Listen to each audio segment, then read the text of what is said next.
itu maksudnya gimana? Gimana Pak Dodi? Coba dibantu. Ini udah mulai masuk ini Pak. Jamnya Aduh. sudah mulai masuk jam Silakan, 19.30. silakan. Iya, sudah kita memulai dulu ya susunan acaranya. Karena pembicara pertama sudah hadir Pak Sadak, nanti kita persilakan yang sudah hadir dulu ya. Pak Sadak presentasi kira-kira selama 15 menit sampai 19.45. Kemudian nanti rencana saya persiapkan dulu ya Pak. ya Bu Lisa. Kemudian pembicara kedua nanti pukul 19.45 akan melanjutkan sampai jam 20. Susunan acaranya kira-kira begitu Pak ya. Ada nanti juga pada pembicara ketiga atau keempat. Baru setelah pembicara menyampaikan presentasinya, kita akan dibuka sesi tanya jawab oleh para pesertanya. Boleh mengajukan pertanyaan. Begitu kira-kira susunan acaranya Pak ya. Siap. Ya Pak Sadrak, apa sudah monitor ini? Pak Advokat Sadrak Seskuadi. Belum kelihatan ya. Belum ada yang monitor. Waktu sudah jam 19.30 ya. Udah mau kita siap-siap mulai. Ya Pak. Remaja dan pemuda merupakan bentuk miniatur daripada kehidupan bangsa. Akan bagaimana warna umat Islam di Indonesia. Bahkan akan bagaimana warna Indonesia 30, 40, 50 tahun. Apakah Assalamualaikum Pak? Ya Pak.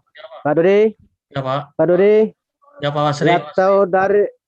Atau dari media dulu Pak bicara atau dari pimpinan Pak? Dari pembicara Pak.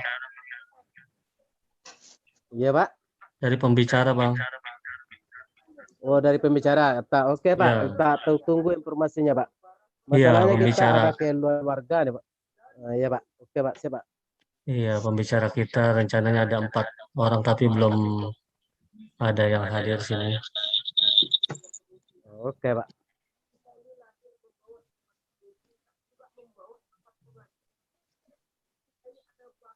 Pak Dodi, Pak Yudiansa belum datang ya? Belum belum ya, hadir nanti terlambat katanya. Yo. Iya, dimulai sama kita dulu saja. Oh, baik. Nanti baru menyusul Pak Yudiansa. Oke Pak. Bentar ya Pak. Iya.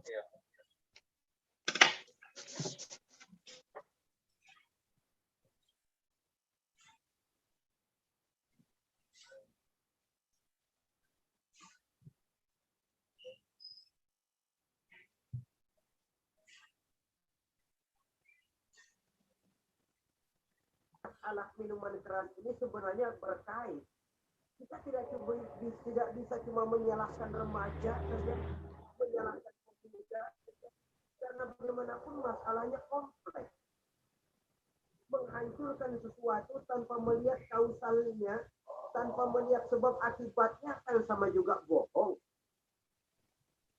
Kemungkinan karena broken home, kemungkinan karena pergaulan, kemungkinan karena kurang perhatian orang tua.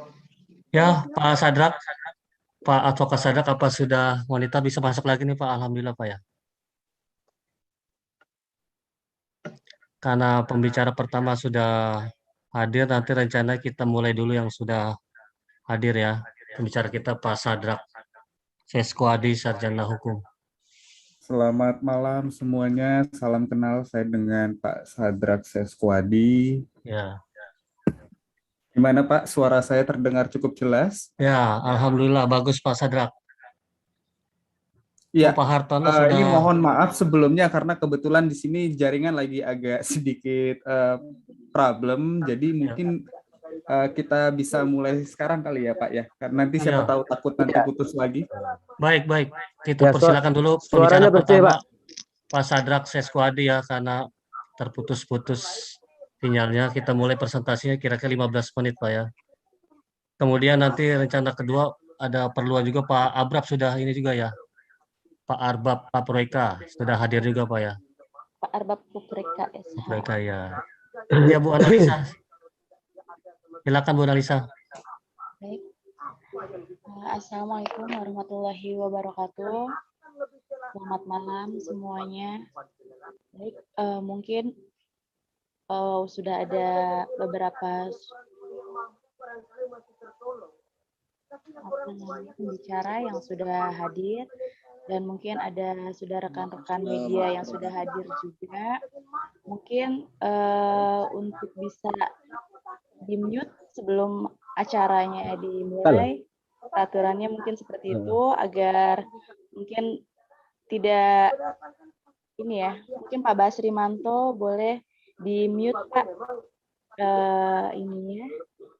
Untuk yang lainnya juga agar bisa terfokus suaranya dengan narasumber. Ya. Oke, Pak. Oke, Bu. Terima kasih. Assalamualaikum warahmatullahi wabarakatuh. Baik, Waalaikumsalam warahmatullahi wabarakatuh. Ya, ini mungkin Mengenai Pak Sardak ya yang jadi Basri Manto, Pak. Pak siapa Pak? Pembicara Basri pertama Manto, Pak. ini dulu Bu, Pembicara. Oh iya. Pak Sadrak, karena Pak sinyalnya Sardak sudah ya? putus Iya, Pak ya. Sadrak. Gimana? Saya belum. Baik, Pak Sadrak. SH, silahkan. Halo, ya boleh kita lanjut lagi Pak? Ini saya putus-putus. Iya, soalnya sinyalnya lagi cukup putus-putus. bermasalah sekali untuk jaringannya. Ya boleh Baik. silakan. Silahkan, saya persilahkan Bapak. Ya, halo. Ya, apakah terdengar cukup Ya. jelas? Ya jelas Jelas, Pak. Pak. Jelas. Jelas, Pak. Jelas, Pak.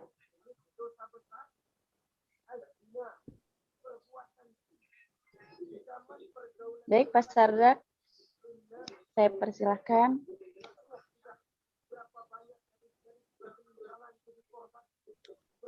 Hilang lagi ya. Iya. Ya. Selamat datang Oke. ke Pak Hartono ya. Saya lihat sudah ada Bapak Hartono, pembicara pertama Pak. Selamat malam Pak Hartono. Baik, untuk Pak Hartono. Sudah monitor Pak Hartono? Jaja, SH, MSI, MH, CBL. Advokat Ferrari. YLBH Garuda Kencana Indonesia. Ya, selamat malam, rekan-rekan. Baik, selamat Ya, malam. kita persilakan Pak. pembicara Selamat pertama malam, Pak Pak. Hartono dulu ya. Ya, silakan Pak. Itu ada yang bocor suaranya kayak khotbah gitu. Dari siapa ya? akan mengurangi kemampuan daya pikir seseorang. Maka agama memberikan jalan keluar. Pesan Nabi, ya ma'syara sabab, man istata'a minkumul ba'at falyatazawwaj. Hai para pemuda, kata Nabi. Silakan Pak Hartono. Ya, selamat malam. Sebagai pembicara pertama, selamat malam Pak Hartono. Ya, selamat malam rekan-rekan semua yang hadir di webinar kita malam ini. Selamat juga untuk media CEO yang sudah menjadi fasilitator untuk diskusi kita malam ini. Topik kita sebetulnya kan bicara soal pidana di bidang pertanahan ya. Memang saat ini sedang ramai istilah-istilah mafia tanah ini. Nah, mafia tanah ini saya pikir sudah lama terjadi ya. Ada beberapa rekan yang mungkin sudah cukup syarat pengalaman seperti Pak Arbab Prabuka yang sudah pernah menjadi anggota DPR RI. Banyak tentunya laporan-laporan yang masuk. Juga dari lain yang kita melihat bahwa ini sebetulnya masalah mafia tanah ini ataupun bidang pidana pertanahan ini sudah cukup lama. Cukup lama karena sebetulnya ada 3 problem ya. Problem pertama adalah kita selalu menomorsatukan penegakan hukum. Penegakan hukum tentu masih lemah sekali, ya kan? Dan kedua, kita bicara tentang rendahnya pengawasan ya. Karena yang namanya mafia tanah pasti ada terkait lebih dari 1 orang. Mungkin 2 orang, mungkin 3 orang, mungkin terkait dengan oknum di instansi BPN dan lain sebagainya. Mungkin juga ada juga kerjasama dengan oknum penegak hukum gitu. Nah, di luar itu kan selama ini konteks penegakan hukum yang menyangkut mafia tanah ini sangat tertutup ya, tidak terbuka seperti sekarang. Ada sisi perang politiknya, ada sisi perang hukumnya. Nah, ini yang sebetulnya layak untuk kita diskusikan saat ini adalah bagaimana bisa membenahi masalah pertanahan ini, karena tidak hanya menyangkut sisi perdata yang selama ini menjadi sumber dari segala sumber sengketa di pengadilan, tetapi juga aspek-aspek pidana pertanahan ini yang harus juga kita gaungkan secara luas dan terus-menerus supaya bisa istilahnya mendapat pencerahan. Banyak masyarakat ini yang sekarang muncul sebagai korban mafia tanah, tetapi tidak tahu mengadunya kemana. Penegak hukumnya itu berpihaknya kemana. Kemudian kita bicara BPN-nya itu berpihaknya kemana gitu.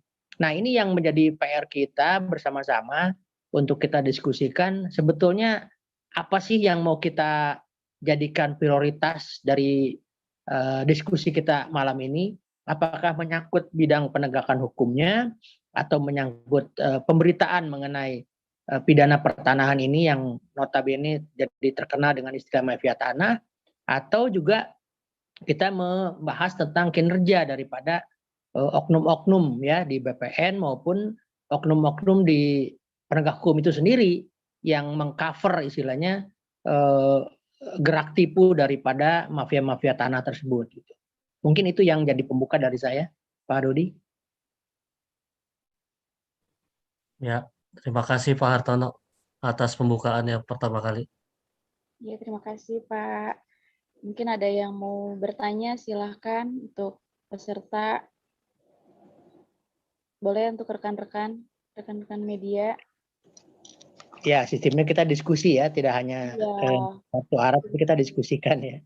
Karena mungkin dari pengalaman saya, dari praktek-praktek yang pernah saya alami, ya nanti kita bisa diskusikan di mana sih sebetulnya sumbatan-sumbatan kasus pertanahan ini di mana gitu kan. Betul Pak. Boleh saya?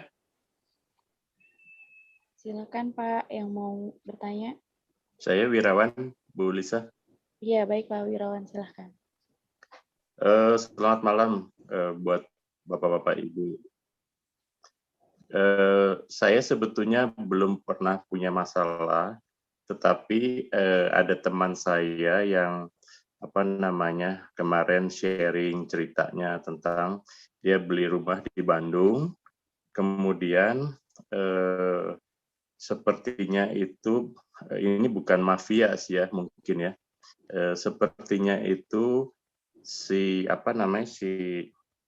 pihak yang developer mungkin ya itu menjaminkan SAM-nya rumah teman saya itu ke bank. Nah dari situ saya tahu ceritanya, katanya si pihak pemegang sertifikat itu juga boleh bisa membalik namakan gitu. Kalau si developer ini tidak bisa membayarlah gitu kewajibannya dengan jaminan sertifikat tanah yang teman saya itu. Nah, teman saya itu sebetulnya sudah membayar lunas dan dia tiap kali transfer tentu ada buktinya gitu ya. Tapi dikatakan waktu itu dia bicara sama siapa, saya tidak tahu, pokoknya penasehatnya, bahwa bukti transfer itu tidak bisa dijadikan bukti alasan di pengadilan atau di kepolisian. Itu bagaimana ya? Saya agak kurang mengerti gitu. Padahal kan kalau bukti transfer jelas penerimanya siapa, begitu kan? Mohon petunjuk nih Pak. Siapa saja boleh. Ya, mungkin saya coba jawab dulu ya, Pak Wirawan Wiharja ya. Yang pertama kan ada transaksi antara developer dengan konsumen ya, itu yang pertama ya, betul ya? Betul. Ya, artinya ada dasar kontrak antara konsumen dan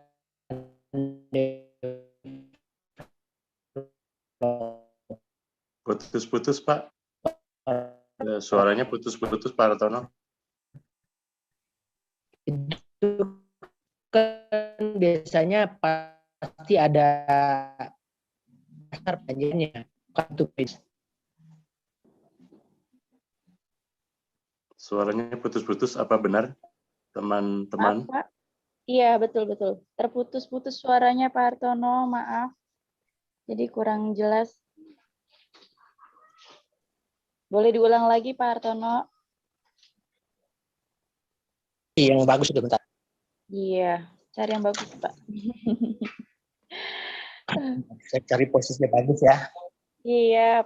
Oke, jadi yang pertama kita bicara kan ada kontrak perjanjian ya. Dasar kontraknya antara developer dengan konsumen kan begitu. Ya kan? Nah, selama kontrak itu ditandatangani, artinya ada PPJB antara developer dan konsumen, maka si developer itu kan terkait sertifikat itu, menguasai sertifikat itu atau menjadi objek jaminan di bank dengan hipotek bank tentunya. Jadi kalau misalnya ada perbuatan developer itu mengalihkan sertifikat itu kepada pihak ketiga lain untuk maksud tujuan di luar daripada pelaksanaan PPJB, ya itu tentu sudah melanggar hukum. Artinya tidak boleh seorang developer itu menyerahkan hak yang sudah dia ikat untuk dijual atau diperjanjikan dengan konsumen itu kepada pihak lain gitu. Karena itu kan merugikan si pihak konsumen. Ya, betul, Pak. Putus, Pak. Ya, cukup jelas? Ya, oke. Yang saya pertanyakan adalah, memang kan itu sudah melanggar hukum ya, developer ya. itu. Ya. Nah, dia gagal bayar gitu ya, gagal bayar. Apa yang diagunkan, kemudian teman saya itu rencananya akan mempidanakan, melaporkan ke polisi begitu ya. Nah, tapi penasehatnya itu bilang bahwa saya nggak tahu penasehat ini siapa gitu ya, tapi yang jelas dia dinasehati untuk tidak melaporkan karena gini, bukti bayar transfer tiap bulannya itu tidak bisa dijadikan bukti, Pak, katanya.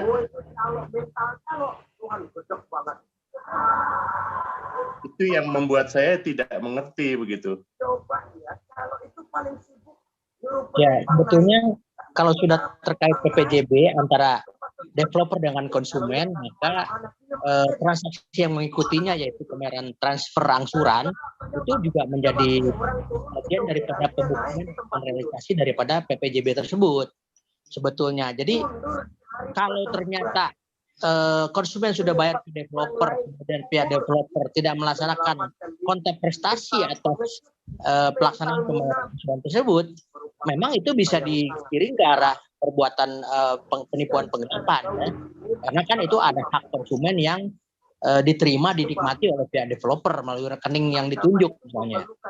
Tidak bisa diabaikan itu bukti transfer pembayaran dari konsumen itu. Namanya berani babi. Kita berani kalau benar. Maaf, ini ada suara bocor dari siapa ya? Ada suara yang khotbah. Iya betul. Yang belum speaker itu. Mungkin Mas Pak Basri ya, Pak Basri Manto yang belum mute. Sebenarnya dari host bisa langsung mute bisa yang mute bocor ya. Yang bisa mengatur. Oh gitu, baik. Ya, bisa di unmute dari host sebenarnya. Maaf, jadi terganggu ya itu suara khotbahnya. Pak Hartono, boleh saya minta nomor Pak? Nomor handphone? Ya. Nomor handphone mobile 0818. Iya, Pak. 0800. Ya, Pak. 8808. Waduh, banyak 8-nya nih, Pak. Saya ulang, Pak. Nomor WA lain lagi. Nomor WA-nya lain lagi. Oh, WA berapa? 0852. Ya. 8800. Ya, Pak. 8808. 0852. 88. Bentar. Pak Basri. tunggu Pak, sekali itu supaya satu alur dulu. WA-nya berapa Pak? 0852 8800 ya. 8808. 4 angka terakhirnya sama dengan yang mobile. Oke. Pak, saya di GKI Suryani, Pak. Siap.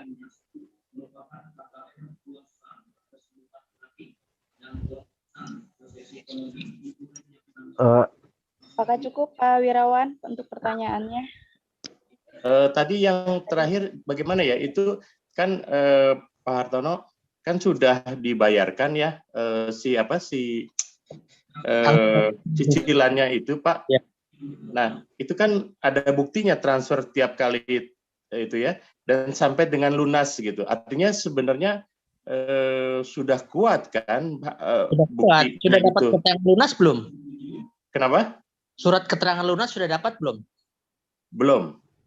Oh, belum. Tapi itu kan sudah membuktikan adanya sejumlah rekap transfer, adanya PPJB itu kan sudah membuktikan ada hak yang dimiliki oleh si konsumen kan begitu. Betul. Nah, dalam hal ini penasehatnya bilang bahwa jangan kalah, kita kalau di pengadilan kalah karena apa?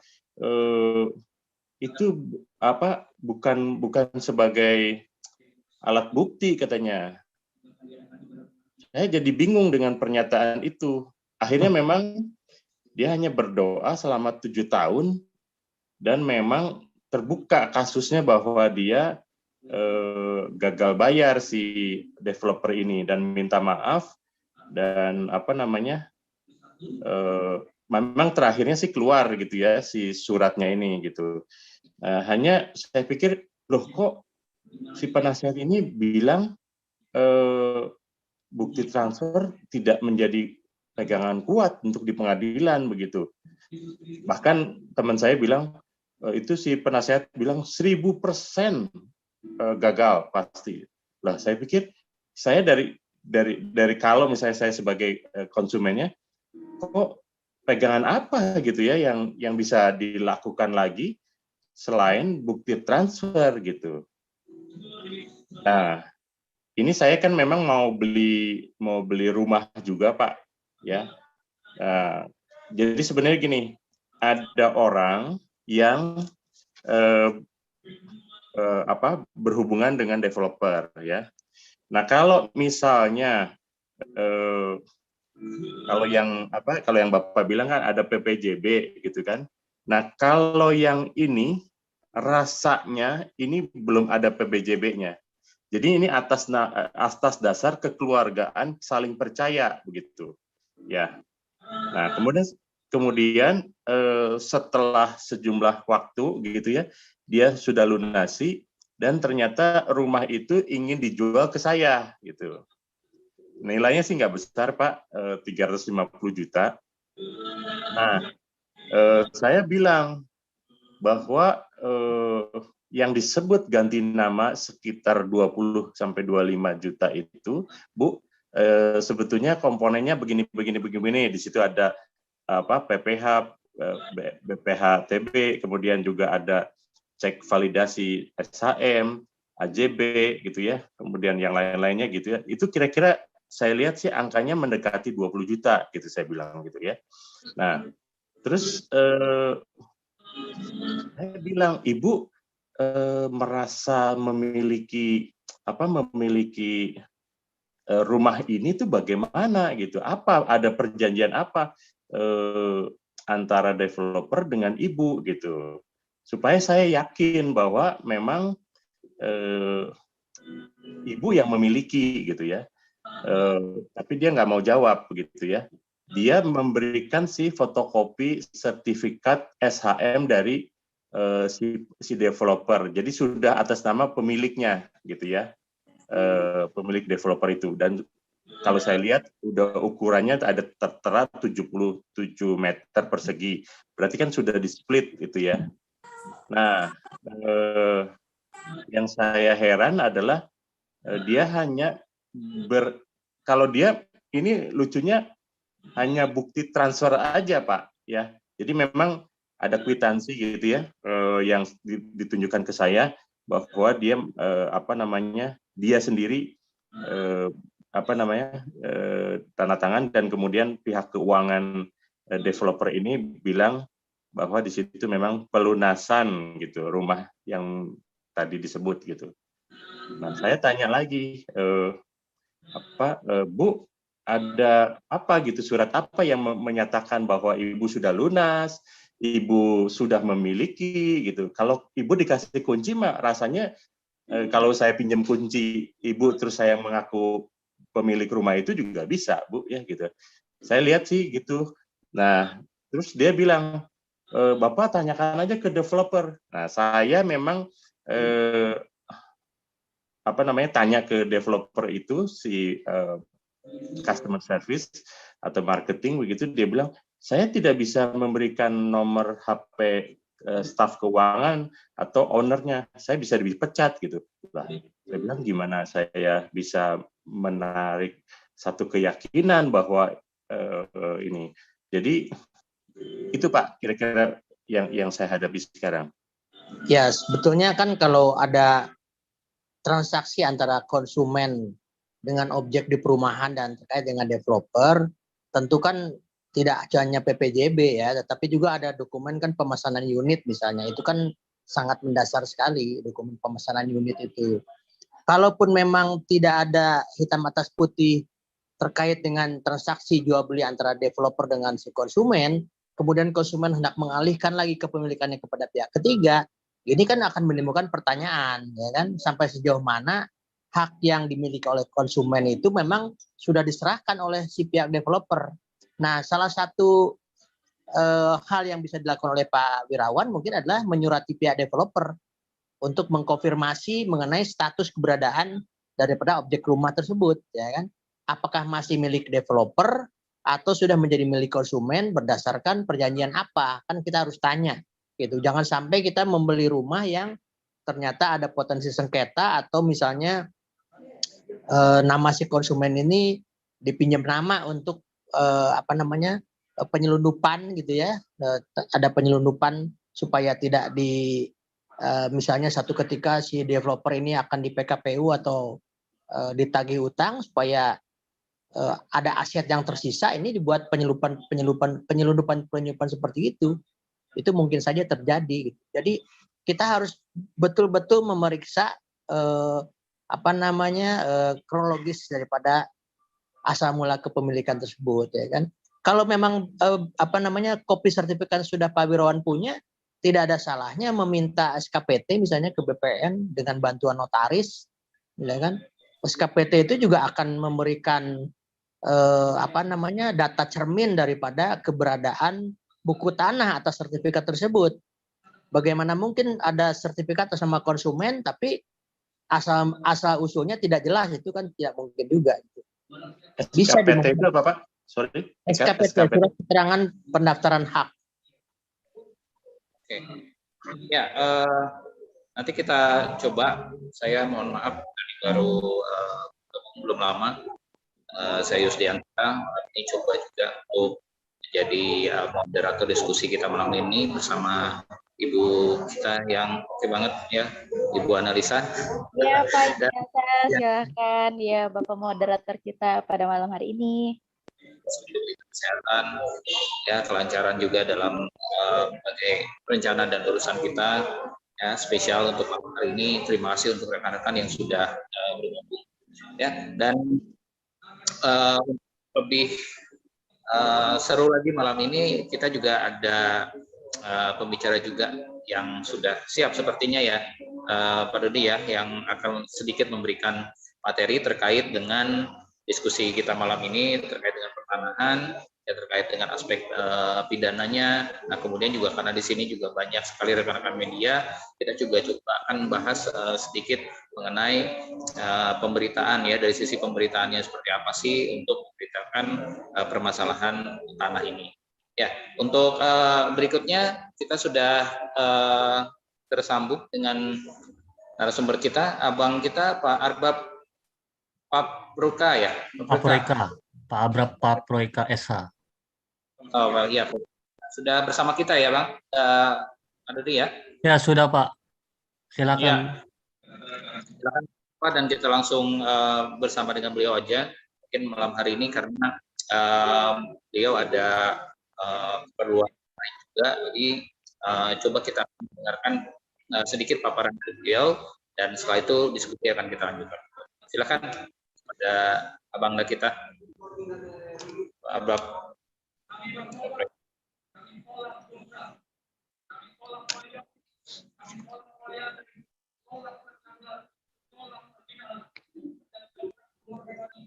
Akan dibuka dulu ininya. Karena diklik dulu Pak Arbab. Ya, pencet Pak. Boleh. Dulu mic-nya. Masih mute. Masih Bang. mute speakernya Pak. Speakernya mungkin bisa dibantu. Oke, teman. Sudah? Ya. Ya, sudah Pak. Ya. Yang pertama saya mau mengucapkan terima kasih kepada rekan-rekan yang telah mengundang saya di forum. Ya, ada dua hal saja yang saya sampaikan pada kesempatan ini. Yang pertama bahwa kalau memang belakangan Suaranya kurang jelas Pak. Ya, kalau belakangan ini kita dihebohkan dengan persoalan-persoalan yang mengemuka terkait dengan mafia tanah, menurut saya ini lebih banyak dikarenakan oleh ketidakkonsistenan pemerintah dalam menerapkan hal-hal yang terkait dengan peraturan perundang-undangan di bidang pertanahan. Secara historis memang kita memiliki sejarah yang kurang baik mengenai pertanahan ini, karena sebagaimana rekan-rekan tahu bahwa pada zaman Hindia Belanda sampai sebelum berlakunya Undang-Undang Nomor 5 Tahun tentang ketentuan pokok-pokok agraria di Indonesia atau Hindia Belanda itu berlaku 3 ketentuan mengenai pertanahan. Hukum tanah barat, ya, yang berlaku untuk ini adalah orang Eropa atau yang disamakan dengan itu. Yang kedua, hukum tanah yang berlaku untuk Timur Asing, ya, Cina dan India, termasuk Arab, dan kemudian yang berlaku untuk golongan bumi putra atau pribumi, kita kenal dengan hukum adat tentang adat. Setelah berlakunya Undang-Undang Agraria, harusnya kita telah terjadi satu unifikasi hukum. Tetapi faktanya sampai hari ini kita masih sering mendengar tanah endom perpondi, tanah giri, lalu endom.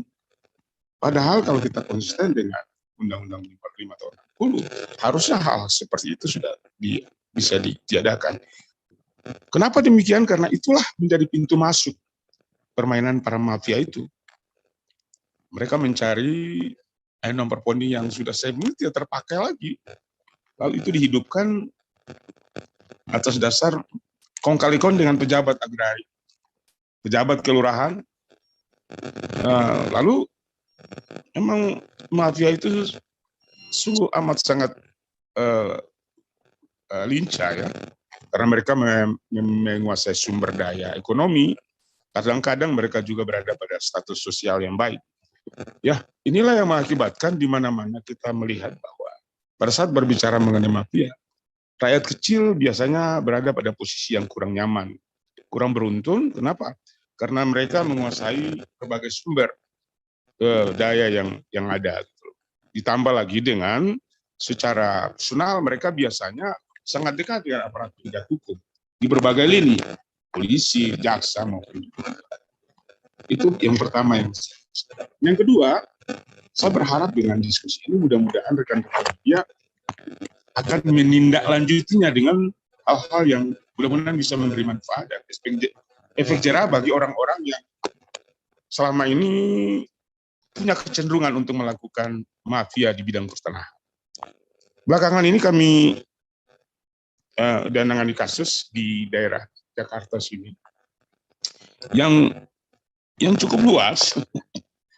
Yang anehnya, walaupun sudah punya putusan pengadilan, sebelumnya sudah dilakukan sita jaminan atas tanah sengketa itu, tetapi tiba-tiba terbit sertifikat atas nama seseorang dengan menggunakan identitas bukti yang tidak pernah sebelumnya diuji di pengadilan.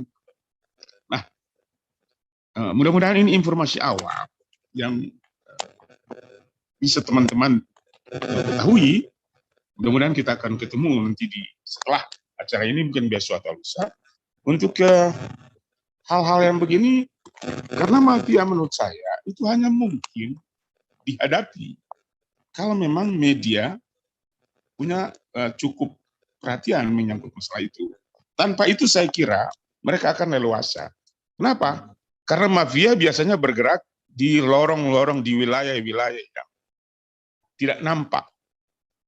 Mereka umumnya sangat takut dengan media. Oleh karenanya, saya menyambut baik diskusi malam ini, dan saya menaruh harapan besar dengan diskusi ini, supaya hal-hal yang dibicarakan di sini seperti tadi disampaikan oleh pembicara sebelumnya mengenai tanah itu, supaya bisa ditindaklanjuti, supaya mudah-mudahan forum ini bukan hanya untuk forum kita ngomong-ngomong, tapi bisa menimbulkan menghasilkan hal-hal yang lebih nyata, lebih konkret dalam kehidupan kita sehari-hari.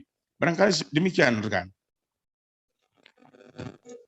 Ya, oke. Nama Evin. Ya, oke. Pembahasan yang menarik ya. Ini mafia tanah sedang menjadi sorotan. Ya, walaupun di sini tadi ini penegakan hukum keberpihakan dari aparat ataupun juga pemerintah ini tampaknya masih belum maksimal mungkin ya, seperti itu tadi yang nah, ini kita coba sedikit berbicara dari sisi pemberitaan ya. Saya dan juga beberapa rekan memang beberapa kali menyikapi masalah sengketa tanah, dan memang jurnal yang terlibat ataupun juga investigasinya ini cukup, saya rasa tekanannya untuk menghadapi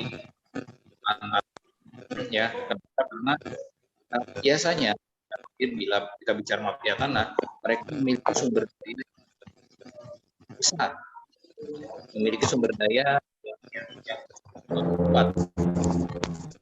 Suara putus ketua. Ya. Suaranya putus-putus, Pak.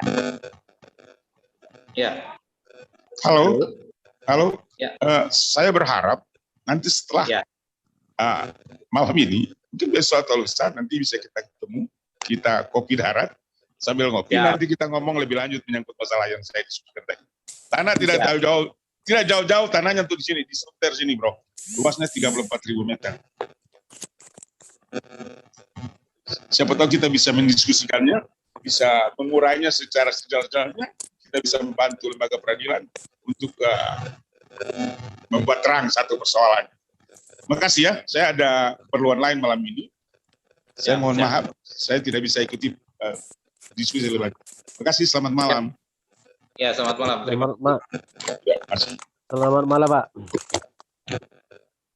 Ya, itu dia tadi ya, yang singkat, namun cukup langsung kepada intinya. Nah, mungkin ada juga yang ingin menanggapi atau juga bertanya kembali nih terkait dengan permasalahan pertanahan ini. Tadi seperti yang sudah saya sampaikan bahwa memang untuk pemberitaan sendiri di bidang sengketa tanah ini memerlukan kemampuan dan juga kemauan ya, selain juga keberanian yang cukup besar ya, karena memang biasanya permasalahan tanah ini melibatkan jumlah nominal yang cukup besar ya, apalagi kita bicara mengenai mafia tanah ya, mereka memiliki jaringan yang sangat luas, kemudian juga kemampuan finansial yang kuat ya, yang apabila orang memiliki kemampuan dan juga nah, mungkin rekan-rekan di sini yang mengalami atau pernah suaranya putus, Pak.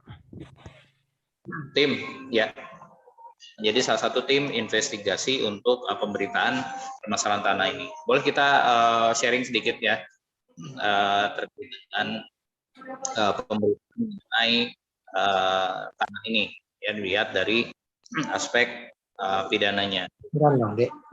Alika masuk, suara saya belum clear?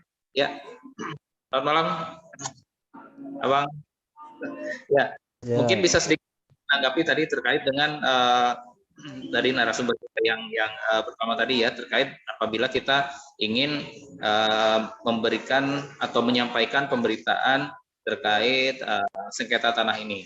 Ini kan pasti melibatkan dua belah pihak yang bersengketa. Nah, posisi sebagai jurnalis ini seperti apa? Ini kita bicaranya dalam kaitan dengan permasalahan tanah maupun juga yang melibatkan mafia tanah tadi. Mungkin bisa sedikit disampaikan.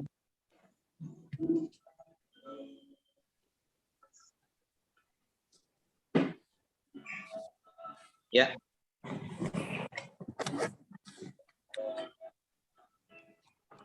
Izin moderator. Ya. Moderator. Ya, Pak. Ya, jadi tanggapan?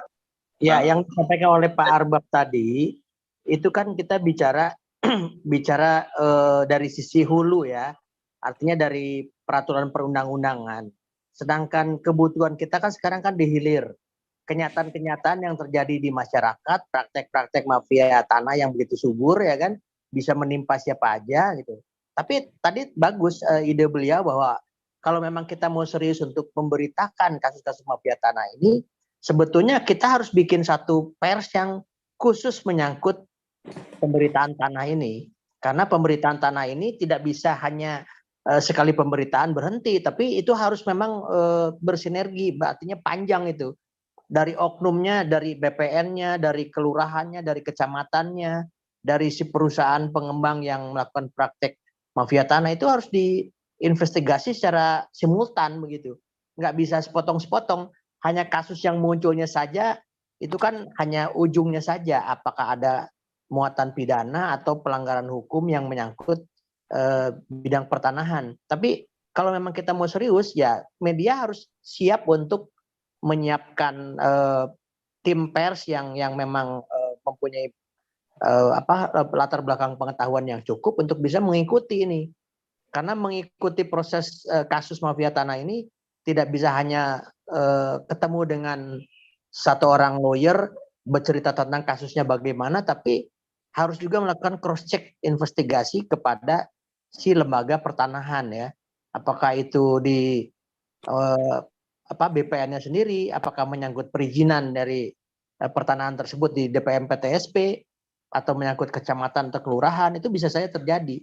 Karena misalnya ada satu kasus yang sedang saya tangani di Banten, bisa saja satu laut yang tadinya itu laut ya, laut ini bisa dibikin surat keterangan tanah, kemudian dialihkan ke pihak ketiga, diberi nomor objek pajak. Objek pajak itu lokasi yang lain gitu, jaraknya 1 kilo. Itu bisa terjadi seperti itu gitu. Jadi tidak bisa kita memberitakan kasus-kasus pertanahan ataupun pidana pertanahan ini secara sporadis gitu, harus dengan simultan karena menyangkut rangkaian daripada perbuatan mafia itu yang tidak bisa dilakukan oleh satu orang pribadi, tapi pasti lebih dari 2-3 orang gitu. Ya. Jadi memang harus diperlukan sumber daya yang juga cukup kuat ya apabila memang ingin mengawal kasus mafia tanah ini dari teman-teman media itu ya, seperti ya, itu. Ya, karena memang lagi-lagi ini mereka biasanya memang memiliki kemampuan jaringan yang cukup kuat ya, bahkan bisa melibatkan orang-orang yang katakanlah memiliki juga kekuasaan seperti itu. Hingga memang ini diperlukan satu tim khusus gitu ya yang memahami dan bisa mengawal kasus ini secara komprehensif tadi ya, bisa dari berbagai macam sisi ya seperti itu. Dan memang ini tidak bisa hanya sporadis, tidak bisa hanya mengandalkan 1 atau 2 kali pemberitaan saja seperti itu ya. Nanti akan kita coba dalami lagi, tapi mungkin ada sedikit yang ingin ditanyakan juga mungkin ya sebetulnya oleh rekan-rekan baik itu insan media maupun juga masyarakat pada umumnya. Ini sebetulnya pada saat kita ingin membeli ya atau bertransaksi mengenai tanah ini, ya baik itu tanah maupun juga bangunan, properti segala macamnya, itu sebetulnya apa yang harus pertama kali dilihat supaya kita tidak terjebak dalam permasalahan sengketa ini. Tadi seperti yang Abang tadi pertama dibilang ya, ada masalah dengan developer, ataukah kita juga ingin membeli sebidang tanah misalnya. Ini hal-hal apa saja yang harus dilaksanakan pertama kali, atau apa yang harus kita lakukan sebagai masyarakat untuk memastikan bahwa objek tanah yang kita nanti akan ambil, akan kita beli tersebut ini tidak bermasalah. Seperti apa, Pak? Oke, mungkin bisa diberikan pencerahan sedikit itu ya, apa yang harus pertama kali kita lakukan pada saat kita ingin memiliki properti atau baik berupa tanah maupun juga bangunan ya, karena biasanya kita memang membeli dari developer kah atau secara pribadi. Ini apa yang harus diwaspadai dan apa yang harus dicek pertama kali untuk memastikan bahwa objek yang akan kita transaksi tersebut tidak bermasalah. Boleh sedikit disampaikan, Abang Nah? Ya, sebetulnya kalau kita bicara hendak membeli objek tanah ya, tanah bangunan, tentu kita harus pastikan dulu siapa si penjual kan gitu. Si penjual ini apakah perorangan atau PT Badan Hukum kan itu. Yang kedua, konteks menjual itu konteks transaksi menjual objek per objek secara terpisah atau objek dalam satu kelompok unit gitu ya, kelompok unit rumah gitu. Nah, tentu semua itu kan harus ada dasarnya. Dasarnya tentu kalau kita bicara objek-objek tanah yang sudah berada di kota-kota besar, ya lazimnya kita bicara pasti sertifikat ya gitu. Tapi sertifikat saja tidak cukup. Kita harus melihat juga, kalau saya misalnya punya sertifikat, mau menjual rumah, maka si calon pembeli lawan saya itu sebetulnya tidak hanya melihat kopi sertifikat yang saya punya, tapi dia juga harus bertanya akta jual belinya mana. Karena bisa saja akta jual belinya nanti yang cacat hukum begitu. Ternyata pembeli sudah terlanjur melaksanakan transaksi, bisa saja terjadi. Makanya kehati-hatian kita untuk memeriksa dokumen pertanahan itu harus secara jelas dari awal tuh kita teliti. Kalau memang diperlukan, kita sudah belajar untuk melakukan konsultasi ya, baik itu dengan lawyer ataupun dengan notaris kan. Karena objek tersebut tentu kan harus dicek. Kalau memang ada sertifikatnya misalnya, ada akta jual belinya, tentu kita harus cek ke BPN kan. Apakah betul terdaftar sesuai dengan buku tanah kan itu. Yang keduanya, apakah ada sengketa atau tidak terkait dengan objek tersebut. Nah, itu kan tidak hanya kita mengandalkan informasi sepihak daripada si penjual, calon penjual ataupun dari notaris misalnya. Tapi kita juga harus rajin untuk mendapat informasi sebanyak mungkin ya gitu. Karena bisa saja objek yang sedang sengketa ternyata dijual. Tiba-tiba sengketanya belum selesai, kita sebagai pembeli yang beretikat baik ya nanti istilahnya ikut terlibat dalam peristiwa hukum yang membebani objek tersebut itu. Yang kedua barangkali kalau kita bicara di daerah itu masih ada tanah-tanah hak milik adat ya. Di situ kan tentu ada girik, ada letter C, ada surat keterangan kepala desa ya, surat keterangan camat maksud saya. Surat keterangan camat. Nah, itu kan juga harus kita periksa juga sejauh mana surat bekas milik adat tersebut legalitasnya. Nah, untuk yang penting dipahami adalah bahwa surat-surat yang non sertifikat, baik itu letter C, girik ataupun surat keterangan camat, kalau kita mau ambil alih atau kita mau beli, yang perlu kita lakukan pertama kali adalah bukan mempercayai apa yang menjadi isi daripada surat-surat non sertifikat tersebut, tapi yang paling penting adalah kita mengecek registrasinya. Apakah yang namanya girik atau letter C atau surat keterangan camat tersebut ada nggak registrasinya di kantor kelurahan dan kecamatan gitu. Sepanjang registrasi itu ada tercantum, maka itu objek tersebut layak untuk diperjualbelikan atau dialihkan. Tapi kalau registrasinya tidak ada, hanya istilahnya permain oknum itu menerbitkan surat keterangan camat ataupun letter C ataupun kutipan letter C yang dalam tanda kutip bodong, ya, itu kita harus berhati-hati. Jadi informasi sebanyak mungkin itu harus kita lakukan apabila kita hendak membeli benda tidak bergerak, dalam hal ini tanah bangunan. Oke. Ya, itu dia tadi untuk awal-awal ya apa yang harus kita pahami pada saat kita akan membeli sebuah objek ya, baik itu tanah maupun juga yang terkait dengan bangunan. Nah, sekarang kita akan coba untuk bergabung bersama narasumber kita yang berikutnya. Ada abang kita, Advokat Zainal Arifin, SHMH, yang merupakan dari organisasi Pradi juga ya, juga Dekan Fakultas Hukum Universitas Wira Swasta Indonesia dari semenjak tahun 2004 hingga 2007, kemudian juga dosen Fakultas Hukum Universitas Az-Zahra 2004-2007, dan menjadi advokat dari tahun 1994 sampai dengan sekarang.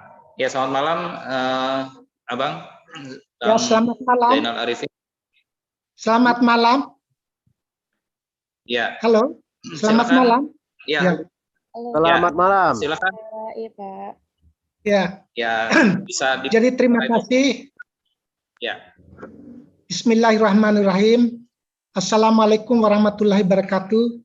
Selamat malam. Ya, kepada kita semua, semoga apa yang kita akan bicarakan ini mendapat rahmat dari Allah. Nah, pertama-tama memang persoalan tanah ini persoalan yang sangat pelik. Tapi di sisi lain tanah ini adalah memiliki nilai ekonomis yang tinggi. Jangankan manusia yang meminta pembagian, setan pun meminta bagiannya sama terhadap hak atas tanah. Nah, itu persoalannya sekarang ini. Nah, mengenai persoalan tanah yang kita ceritakan sampai sekarang ini, mafia tanah itu sejak dari awal sampai sekarang itu masih menimbulkan peristiwa itu terus-menerus diakibatkan oleh kebijakan pemerintah. Pertama, kita persoalkan pada zaman Hindia Belanda, kemudian pada zaman apalagi namanya Jepang, masuk lagi ke zaman sekarang.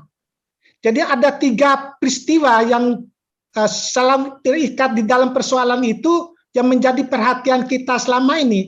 Tapi tak kalah bercerita dengan tanah, maka tidak ada satu kemampuan dari masyarakat kecil atau siapa saja yang kurang dari peristiwa itu. Karena kenapa? Tanah itu memiliki nilai ekonomis yang tinggi, seperti yang saya katakan. Dan yang kedua, apa sih yang bisa diurus di bangsa ini kalau ada duit, undang-undang aja bisa mati kok. Nah, itu permasalahannya.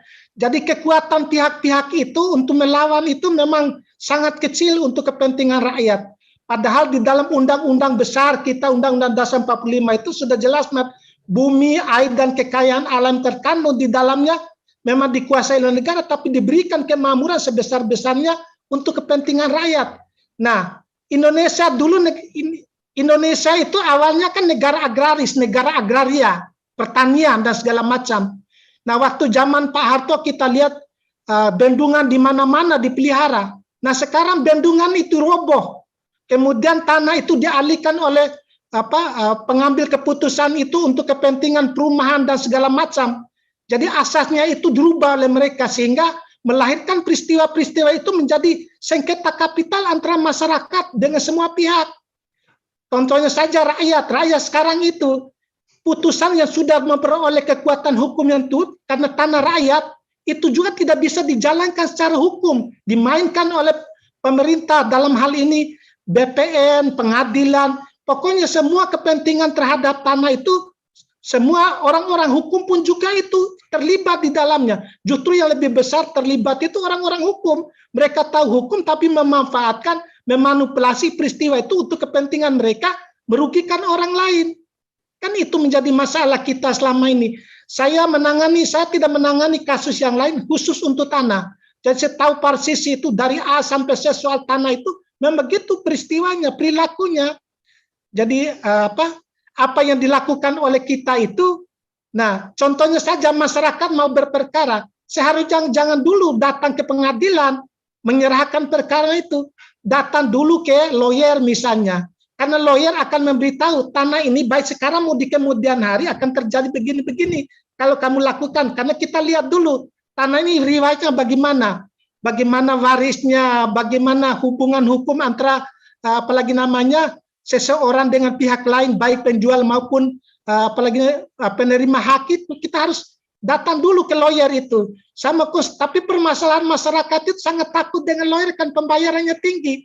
Nah, kadang-kadang mereka masalah haknya sudah hancur baru datang ke pengacara. Jadi tanah saya begini-begini itu percuma.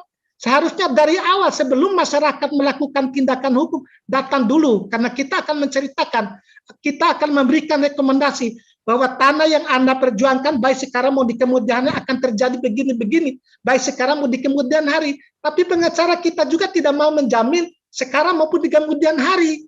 Kan itu menjadi masalah kita juga, maka rakyat juga tidak mau apalaginya menolak pengacara. Nanti sekalipun mereka sudah hancur, sudah melakukan tindakan itu, baru mereka kembali sadar bahwa haknya itu sudah dirampas orang, dikuasai orang, dimanfaatkan orang, baru datang kepada pengacara konsultasi. Saya begini loh. Kita tanya sudah masuk pengadilan begini-begini. Seharusnya sebelum masuk pengadilan itu cari tahu yang sebenarnya. Apakah posisi hukum Anda itu memenuhi persyaratan menurut hukum atau tidak. Nah itu yang tidak seperti yang dikatakan kawan kita yang tadi yang membicarakan itu memang benar. Itu yang kita harus lakukan sehubungan dengan hak-hak atas tanah, apalagi dengan mafia tanah.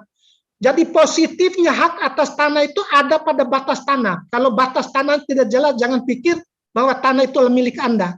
Jual beli juga itu hanya sebagai, bukan pemilik tanah. Jual beli itu bukan milik tanah. Tanah itu sudah ada dalam Undang-Undang Pokok Agraria nomor 5 itu adalah sertifikat tanah.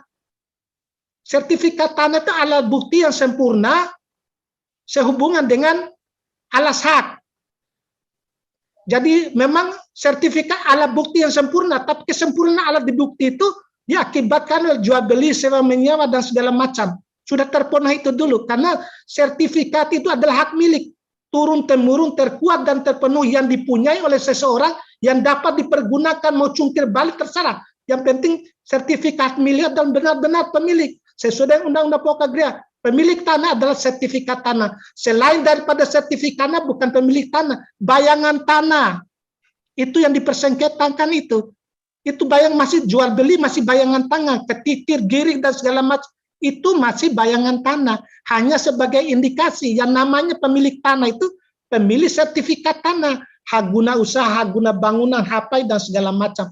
Itu yang ada dalam ketentuan Undang-Undang Pokok Agraria. Nah, selama ini orang datang persoalkan masalah tanah-tanah dulu. Memang peristiwa tanah itu sangat pelit.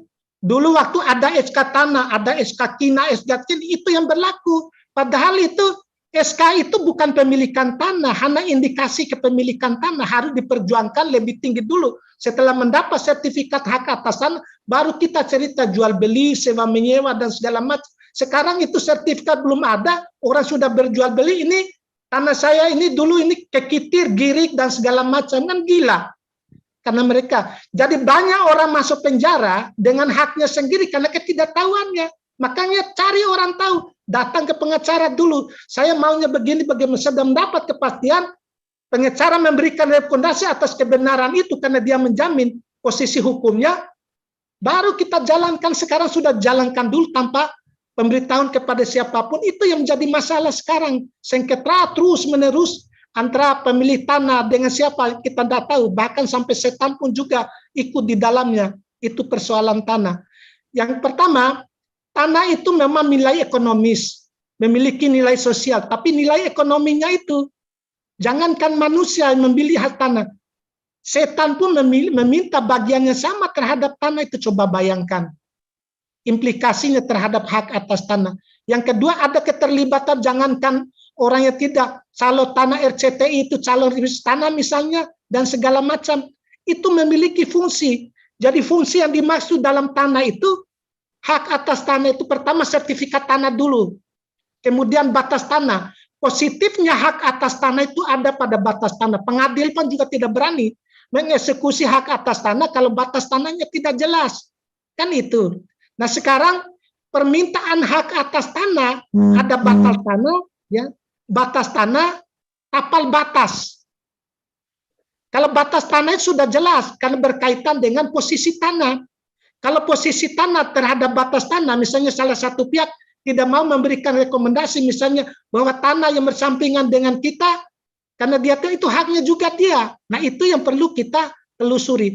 Tapi permasalahan tanah juga meleset persoalan kita. Dulu, kalau jual beli tanah aktenya itu kan dicamat dengan lurah. Sekarang diambil alih oleh notaris.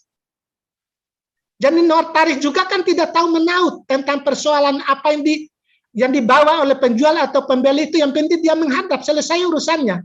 Dia membuat yuridisnya, begini persoalannya. Padahal ada masalah, karena kenapa? Tanah itu kan ada di wilayah itu, dia yang tahu, camat dan lurah. Nah sekarang lurah juga demikian. Jadi persoalan tanah orang, lurah diminta untuk membuat keterangan tidak sengketa. Coba bayangkan. Dibuat, padahal lurah cukup mengatakan bahwa tanah si A itu memiliki tanah sebidang ini, jadi, tapi bukan menjamin. Yang menjamin kepastian hak itu adalah pemilik hak, yang punya sertifikat. Karena pidananya ada di situ. Sekarang diambil alih orang lain yang punya hak, yang tidak punya hak apa-apa. Karena dia menjabat sebagai RT, RW, dan seakan-akan itu tanah mereka jadinya. Coba bayangkan, saya tidak menuduh. Kita lihat itu BPN itu. Mereka pakai baju hari-hari, main dengan tanah, tapi tidak pernah kotor bajunya. Coba bayangkan. Mereka main dengan tanah hari-hari, tapi baju tidak pernah kotor. Begitu liciknya mereka itu dalam hal persoalan tanah. Dan yang kedua, justru rakyat tidak punya tanah. Justru mereka yang tidak punya tanah menjadi pemilik tanah. Mereka penguasa tanah. Karena memelanjakan tanah-tanah yang bukan hak. Dia tidak tahu tanah itu apa. Tanah itu menurut hukum Islam, kalau Anda tahu itu minyak nanti. Akan menjadi menggoreng kalian itu. Dibangkitkan kemudian digoreng secara hidup-hidup. Itulah tanah. Maka tanah waris dikatakan, karena Allah itu ya tidak mau dihadapi oleh orang kalau cacat. Tidak bersih, makanya tanah waris, tanah dibersihkan dulu. Maka banyak juga orang hancur diakibatkan oleh tanah-tanah itu, apalagi tanah waris. Satu jengkal pun milik orang lain karena bukan milik kita. Jangan coba-coba kita akui bahwa itu adalah milik kita. Itu akan menjadi, tanah itu akan menjadi minyak yang akan menggoreng kalian nanti di Mayumil Masar. Kalau mau tahu tentang tanah. Saya sendiri sebagai advokat, ya khusus untuk memperjuangkan tanah. Saya tidak pernah mengakui bahwa tanah yang saya perjuangkan adalah tanah saya. Tetap tanah kalian saya. Hanya saya menjalankan secara hukum. Tapi saya tidak pernah mengakui mengenai bahwa itu adalah tanah saya. Tetap tanah kalian yang saya perjuangkan secara hukum. Hanya itu yang dapat kita jalankan. Kita juga tidak boleh membuat perjanjian apapun terhadap hak kalian kita. Yang boleh berhak melakukan perjanjian apapun terhadap itu hanya kalian kita, bukan lawyer.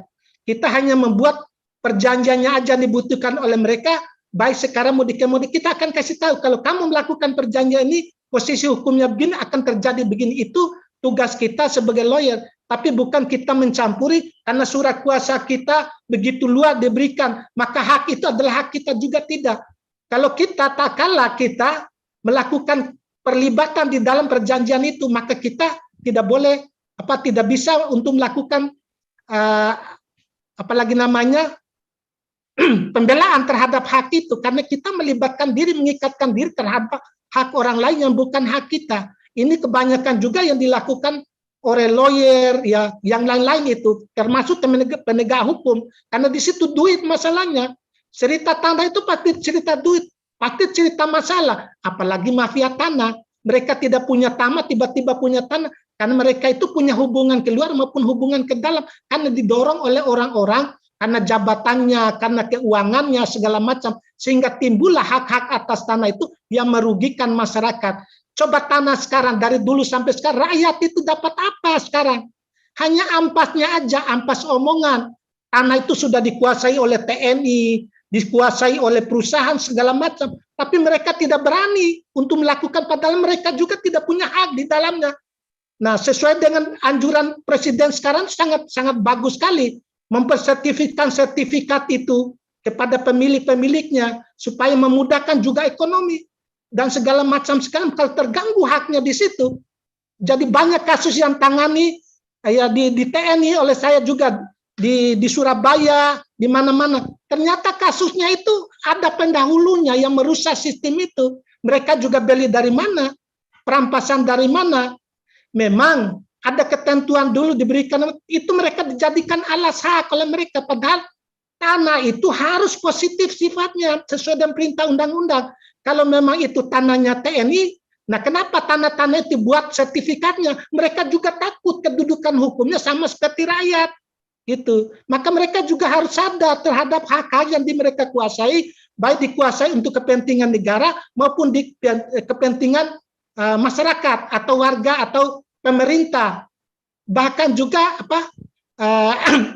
pegawai-pegawai itu kan gitu. Contohnya saja di RRI sekarang. Saya lagi menggugat di RRI sekarang. Cimanggis.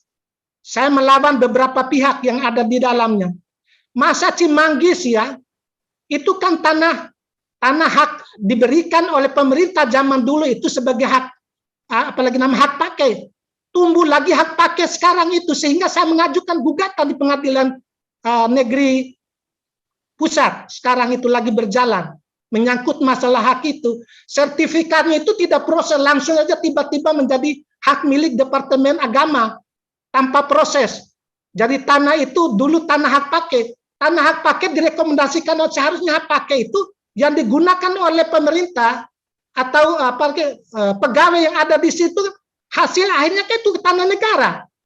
Tidak boleh beralih menjadi hak milik. Sekarang tanah itu jadi hak milik semua, padahal tanah itu adalah hak pakai untuk kepentingan negara. Tapi untuk rumah-rumah itu dijadikan hak milik. Seharusnya hak itu tetap pada asasnya bahwa hak pakai sekalipun digunakan oleh pegawai setempat, kan itu menjadi kendala. Coba bayangkan. Jadi dalam perjanjian kita terhadap Departemen Agama dengan Kementerian Ekonomi dan segala bukan Kementerian Ekonomi, Kementerian Keuangan, bahwa tanah itu dilimpahkan begitu aja, padahal tanah itu kan tidak kosong. Tanah itu kan ada antena-antena segala macam yang dirusak oleh mereka. Dalam perjanjian itu harus didahulukan pembangunan LPPRI. Sekarang didahulukan itu Universitas Internasional Indonesia yang tidak ada apa-apanya itu kalau menurut saya itu. Hanya untuk kepentingan politik aja, ekonominya tidak ada, malah merusak. Bayangkan RRI itu kan lembaga yang diketahui oleh negara, membesarkan negara dan segala. Sekarang itu dikesampingkan, dikeluarkan menjadi apalagi tidak penting terhadap negara. Padahal itu sangat penting. Negara ini besar diakibatkan oleh RRI. Haknya sekarang dikungkum. Tanahnya yang luas total keseluruhan 218 hektar itu sekarang tinggal 114 hektar. Dari seluruhnya sudah diambil semua oleh mereka, dimanipulasi, dibuatkan ini, dibuatkan itu, sehingga proses hukumnya itu sekarang lagi berjalan. Kita mau lihat bagaimana sikap daripada negara. Ada etikanya, pengambilan sekalipun ada departemen, ada undang-undang yang mengatur apabila merugikan apalagi namanya pihaknya, maka siapapun boleh menuntut, bisa dilakukan oleh apalagi namanya anggota dewas atau siapapun boleh, bahkan karyawan kalau merasa haknya itu kan masa depan bangsa juga yang harus diperhitungkan sama. Nah sekarang diabaikan untuk itu, dikesampingkan itu semua demi untuk kepentingan pembangunan yang baru kan itu. Nah kepentingan sesuai dengan perjanjian harus didahulukan dulu RRI-nya, baru membangun. Sekarang dikesampingkan. RRI tadinya tanahnya 200, nah kembalikan lagi hanya 4 hektar dari tanah seluas itu kan gitu. Masa orang lain menikmati sementara RRI itu gigit jari terhadap haknya yang sudah diawali berpuluh-puluh tahun, kan enak aja cara-cara seperti itu. Itu tidak benar menurut hukum. Maka kita kegugat siapapun, kita akan melawan secara hukum. Kita menuntut kebenaran peristiwa itu sehingga benar-benar masyarakat tahu kontemporer dari persoalan itu diakibatkan oleh kepentingan-kepentingan orang tertentu aja, sehingga mau melibatkan presiden juga diberitahu oleh mereka yang tidak sesuai dengan aturan hukum yang berlaku. Kan itu hanya kepentingan mereka. Jadi dieluk-eluk aja presiden itu untuk menerima hak itu. Padahal hak itu kan sudah ada mereka hak lebih dulu, yaitu hak pakai yang diberikan oleh negara juga kepada, bukan mau menghapus karena ada kepentingan orang tiba-tiba sekarang menghapus peristiwa itu tidak benar menurut hukum.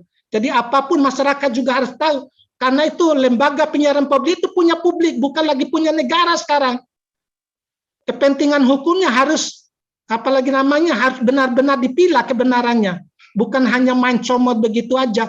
Tanah seluas itu, nah seruang gerak tadi siaran RRI, siaran luar negerinya, dalam negeri terganggu semua diakibatkan peristiwa. Berapa besar kerugian masyarakat pecinta daripada lembaga tersebut itu sekarang menjadi lembaga tidak terurus lagi sekarang kelihatannya. Dan juga semua saya lihat itu di soal tanah itu banyak sekali semua kepentingan yang ada di dalamnya. Jadi mereka tidak mau bergerak. Masa ada salah satu kawan memperjuangkan hak itu, tapi yang lain itu tanah itu mau dilepaskan itu. Dasar apa mau melepas? Berarti ada masalah tanah itu dilepas. Sehingga direkturnya juga cuci tangan. Menginginkan peristiwa itu untuk dilepas kepada siapapun yang menginginkan. Tapi mereka tidak. Padahal itu adalah aset yang berpuluh-puluh tahun.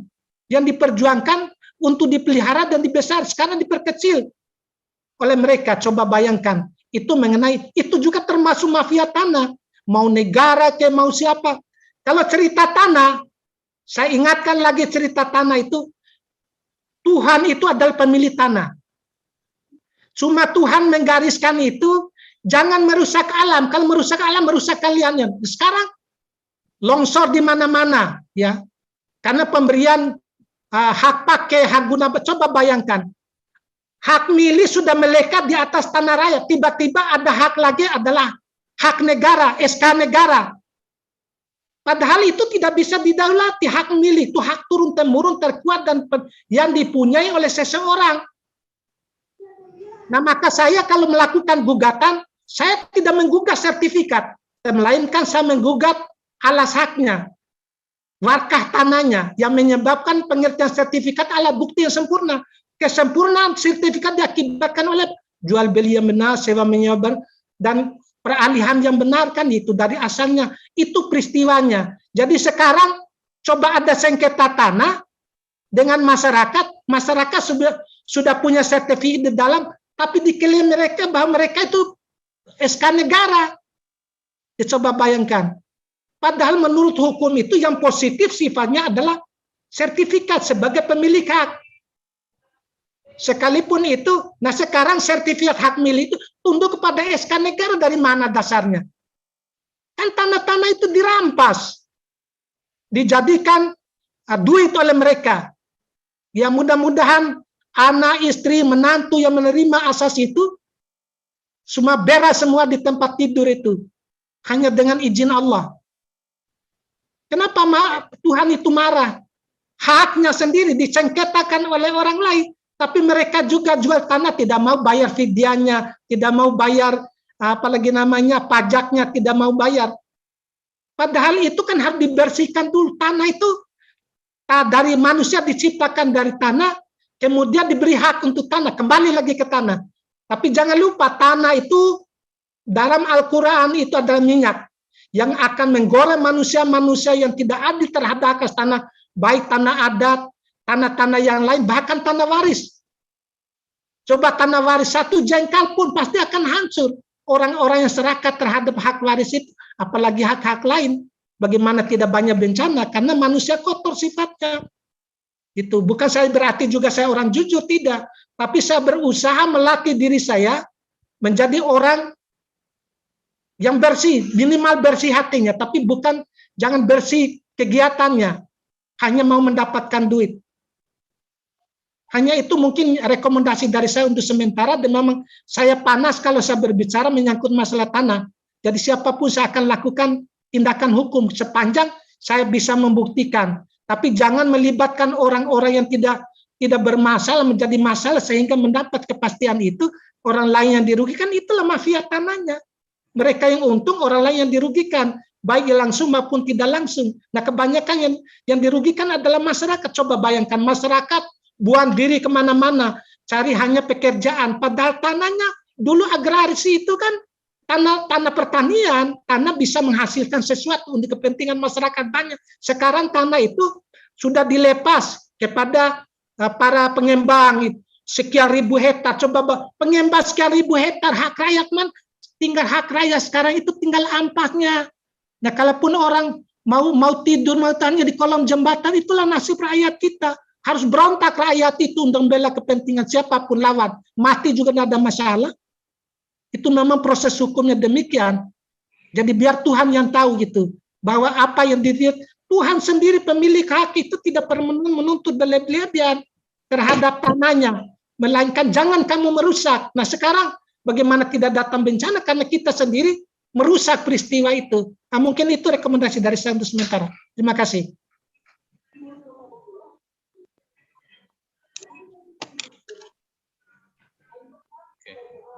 Ya. Oke ya, kita sudah mendengarkan tadi paparan dari abang kita, Zainal Arifin SHMH ya terkait dengan cukup pelik ya kalau seperti itu ya, ternyata permasalahan tanah ini memang cukup pelik. Tapi saya hanya ingin sedikit mencoba melihat dari perspektif yang simpel saja sebagai masyarakat awam seperti itu ya. Ini dalam pemikiran kita ya, dalam pemikiran masyarakat ini kan apabila kita memiliki masalah, jangankan masalah gitu ya, sebelum bermasalah pun tadi sudah disampaikan sebaiknya adalah berkonsultasi dengan lawyer ya, dengan konsultan hukum seperti itu terkait dengan permasalahan tanah ini bahkan sebelum ada masalah ya. Nah, tetapi memang ada anggapan di masyarakat bahwa permasalahan tanah ini adalah selain masalah yang sangat pelik, ini juga adalah sesuatu yang mahal, gitu ya. Katakanlah kita punya secuil tanah tidak terlalu besar, tidak terlalu banyak, dan kita pun juga bukan orang yang berkecukupan, itu hanya aset, gitu ya, hanya aset saja yang kita miliki. Nah, kemudian juga kita ingin berkonsultasi, kemudian juga kita ingin tidak ada masalah dengan tanah tersebut, apalagi pada saat ada masalah.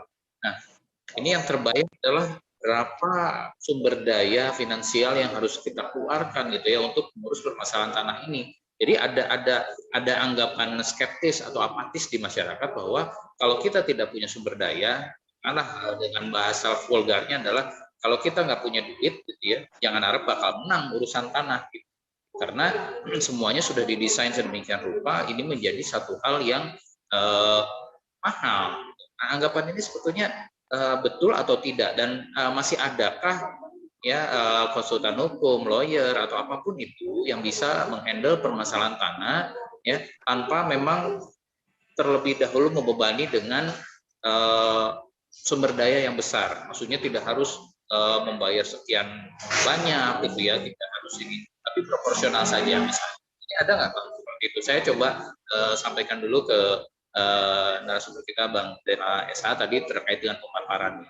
Apakah betul seperti itu? Ini kalau urusan tanah bakalan mahal, gitu ya. Baru konsultasinya dulu kita harus nyiapin sekian misalnya. Apakah betul seperti itu? Pak Yusdi boleh Ya. bicara sedikit? Oh, enggak. Saya tadi agak bingung juga gitu ya, kalau misalnya dibilang harus konsultan dulu dengan lawyer begitu. Umumnya orang itu kan setelah punya punya minat untuk beli rumah, biasanya ke notaris dulu gitu. Memang nggak kepikir untuk ke lawyer gitu kan. Nah, baru setelah ada masalah, baru dia pikir ada keperluan ke lawyer gitu. Ya lanjut Pak. Ya. Kita coba kita dengarkan dulu nih pandangan atau perspektif dari abang kita tadi. Ya, bagaimana Pak Zainal terkait dengan masalah tadi? Jadi berkaitan dengan masalah tadi, kenapa saya merekomendasikan dulu Jadi sebelum peristiwa itu banyak sekali yang terjadi setelah mereka hancur, baru datang ke kita. Padahal datang dulu kepada kita, ya memang ada aturan hukum yang mengaturkan itu, kan ini kan lawyer ini kan terdata sifatnya. Jadi segala sesuatunya kan bisa dipermusyawarahkan atau diperjanjikan, itu tidak seharusnya mengotot bahwa begini-begini, tidak demikian. Solusi hukum tetap kita berikan, tetapi kita ini kan tidak digaji oleh negara, tapi digaji oleh kalian, digaji oleh orang-orang yang membutuhkan persoalan hukum dengan profesionalnya, kan gitu. Jadi saya katakan tadi, kebanyakan masyarakat itu konsultasinya setelah hancur. Seharusnya kata saya itu sebelum peristiwa itu terjadi, mau jual beli sewa mewah dan segala, datang dulu kepada lawyer, karena lawyer itu akan memberikan rekomendasi. Anda itu menjual tanah ini tidak bisa misalnya diakibatkan oleh ini. Baik sekarang mau dari kedudukan hukumnya kita akan beritahu kepada mereka, kan gitu. Cuma ketakutan mereka itu kalau menghadap lawyer itu bayarannya mahal, padahal tidak sesungguhnya demikian. Kan itu lawyer ini kan terdata, membantu kepentingan masyarakat itu atau siapa saja, tapi tidak seharusnya langsung kita goros seperti itu. Jadi ada aturan mainnya. Kalau ada peristiwa seperti itu, mereka sekarang itu datang pertama-tama kalau jual itu datang ke notaris. Seperti yang saya katakan tadi, notaris itu tidak bisa menceritakan apa-apa, hanya dia mengumpulkan data, memberikan rekomendasi bahwa ini tanah bisa Nah tiba-tiba tanah sudah itu, tiba-tiba dipanggil polisi. Kok kita dipanggil polisi dengan hal sendiri padahal sudah ada notaris? Kan notaris tidak bisa menjamin itu, padahal mereka yang membuat yuridis formalnya. Kata-kata itu mengikat itu kan kata-kata dari mereka, bukan kata-kata dari pengadilan. Tapi giliran ada masalah masyarakat, mereka jadi saksi kebanyakan. Kan itu menjadi masalah. Kalau memang kita memang tidak bisa demikian, karena fakta hukumnya. Nah, maksud saya, kalau masyarakat ada permasalahannya itu, jangan langsung itu datang dulu ke lawyer. Itu. Saya mau cerita begini-begini, kan gitu. Dia mohon maaf, kehadiran saya ini, kasih tahu saya tidak kemampuan ini, kemampuan itu. Nanti ditentukan oleh dia, jangan takut dulu. Sebelum apa-apa udah takut sama lawyer, karena bayarannya mahal. Jadi kita ini bukan gergaji pohon. Setiap orang kita gergaji kan gitu, untuk mendapatkan kepastian itu. Saya kalau dalam menangani perkara, sekalipun perkaranya miliaran atau triliunan, tapi persoalan hukum awalnya dijamin. Karena perkara itu ada 3 masalah, Pak. Bapak harus tahu. Ada perkara politik, ada perkara nama baik, ada perkara biasa. Perkara politik itu kuat-kuatan. Yang kedua perkara nama baik. Nama baik yang diperhitungkan, duitnya itu tidak masalah. Kalau perkara biasa, kalau bagi rakyat, kalau menang alhamdulillah, kalau kalah pun juga hanya pegang kepala. Sakit, hanya itu aja. Gitu. Coba bisa bayangkan itu perkara-perkara, apalagi perkara tanah. Pelitnya persoalan tanah itu berapa besar biayanya segala macam. Nah kan gitu. Nah, yang ketiga persoalan kita yang pelit sekarang itu pejabat-pejabat yang melayani peristiwa itu loh. RT, RW, lurah, camat merekomendasikan peristiwa itu seakan-akan milik mereka. Padahal ini kan persoalan hukum. Nah, bayangkan indikasi-indikasi kepemilikan hak atas tanah masyarakat itu dihapus oleh mereka, dikasih kepada orang yang punya duit, punya pangkat, punya jabatan untuk melayani tanah. Padahal tanah dia tahu tanah itu api kok. Tanah itu bukan tanah, itu api. Gitu. Sewaktu-waktu nanti ya, baik sekarang maupun di kemudian hari akan terjadi. Setiap peristiwa yang benar itu kita tidak tahu di mana ujungnya.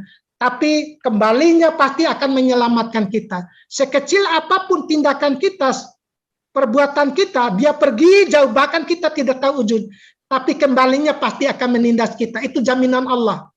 Artinya cepat atau lambat persoalan ini pasti akan terkikis. Sekarang sudah mulai terkikis. Presiden sudah memerintahkan semua pihak itu agar pihak-pihak apalagi namanya yang berkaitan dengan tanah, kasus tanah yang tidak sesuai dengan aturan hukum itu harus diperiksa, diperintahkan kepada Kapolri untuk memeriksa mereka itu. Itulah mafia tanah. karena direkomendasikan oleh mereka itu. Jadi ada pihak-pihak yang oleh orang-orang yang punya kepentingan, punya duit terhadap hak atas tanah itu, misalnya tanah, penjualnya itu PT lain, pembelinya PT lain, pembangunnya PT lain, itu menghilangkan jejak semua dari cara-cara mereka untuk menghilangkan alat bukti atau jejak peristiwa atau perbuatan itu, sehingga tidak bisa dilacak oleh siapapun. Jangankan masyarakat kecil, orang besar pun melacak tanah itu sangat sulit, karena itu pelit persoalannya, kan ada yang diumpatin. Kalaupun ada pihak lain yang tidak benar dilayani, yang penting ada tuh dikasih rekomendasi. Akhirnya orang itu berkara mati-matian hanya untuk mempertahankan tanahnya. Coba itu hal yang sangat pelit dalam negara ini. Sehingga Bapak Presiden Pak Jokowi itu sangat benar menurut aturan hukum. Jadi masyarakat yang punya tanah sesuai dengan aturan hukum itu disertifikatkan. Dan juga untuk memudahkan juga negara di kemudian hari. Rakyat juga tidak membangun dengan utang piutang, dengan alat bukti yang sah itu bisa untuk bawa ke bank meminta jaminan. Karena itu positif sifatnya. Mana ada jaminan itu ke bank itu dengan alat bukti jual beli. Saya mau lihat itu alat jual beli mana dibawa ke bank sebagai pembukti hak. Pasti sertifikat sebagai pemilik hak. Nah, makanya saya bilang itu giri, kekiti, akte jual beli hanya bayangan hak. Bukan kepemilikan hak. Kepemilikan hak tanah itu sudah ada milik hak atas tanah. Sudah ada. Mana ada catatan itu di dalam akte jual beli itu pemilik tanah? Tidak ada. Hanya bayangan. Masih banyak proses yang harus dilalui sehubungan dengan kepemilikan tanah, tidak sederhana itu. Nah, hal-hal yang demikian itu karena sebagian rakyat itu tidak punya kemampuan terhadap pembiayaan dan segala macam, itu dimanipulasi oleh orang lain. Lahirlah itu mafia-mafia tanah itu. Jadi mafia-mafia tanah bukan orang-orang tangguh, ada pejabat, ada segala macam. Ya. Coba lihat aja harta benda pejabat itu pasti dari tanah. Munculnya harga tanahnya itu pasti pejabat atau siapapun pasti tanah. Yang mendongkrak nilai ekonomis mereka dari tanah semua.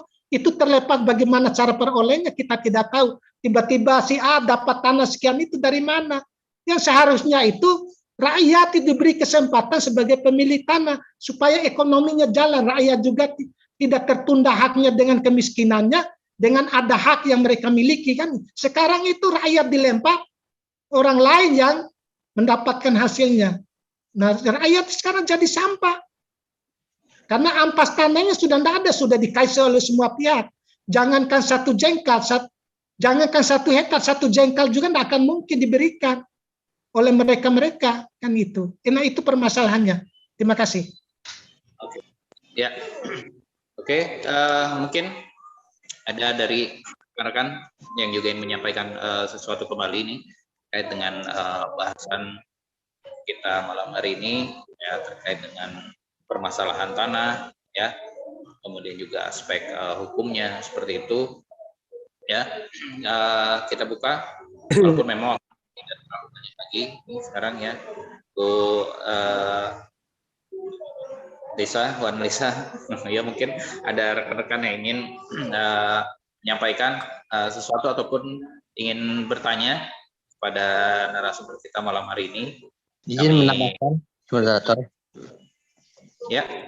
Moderator izin menambahkan. Jadi memang itu tadi statement yang sangat menarik dari Pak dosen Pak Zainal Arifin ya kan, bahwa masyarakat tidak perlu takut untuk bertanya lebih dahulu kepada lawyer kan gitu ya. Jadi permasalahan biaya ini bukan menjadi momok yang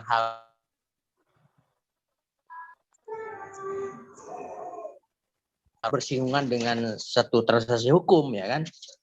Kita dari Ferrari itu sudah membuka yang namanya Yayasan Lembaga Hukum Garuda Kencana Indonesia ya.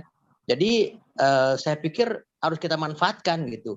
Ada banyak YLBH selain daripada YLBH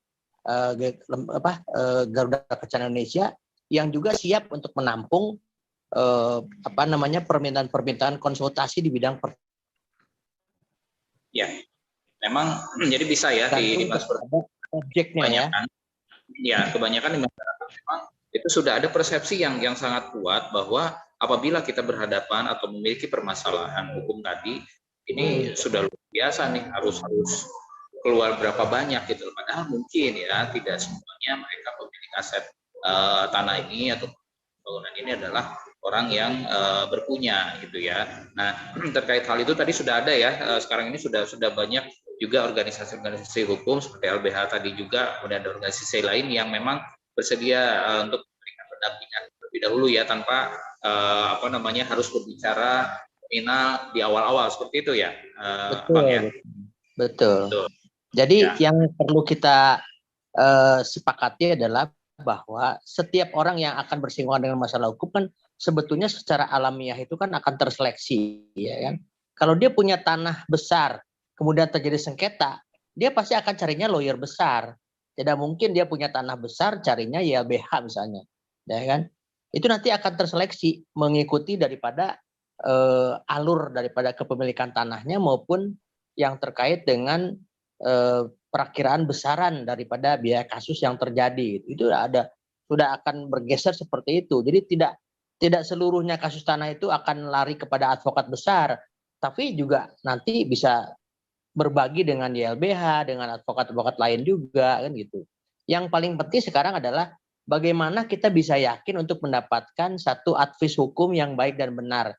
Itu seperti kata Pak dosen tadi, Pak Jana Arifin, bahwa kalau kita menyampaikan maksud tujuan kita secara baik, tentu kita juga akan berharap mendapatkan advis hukum yang sebaik-baiknya. Itu yang wajib diberikan oleh seorang lawyer. Kan gitu.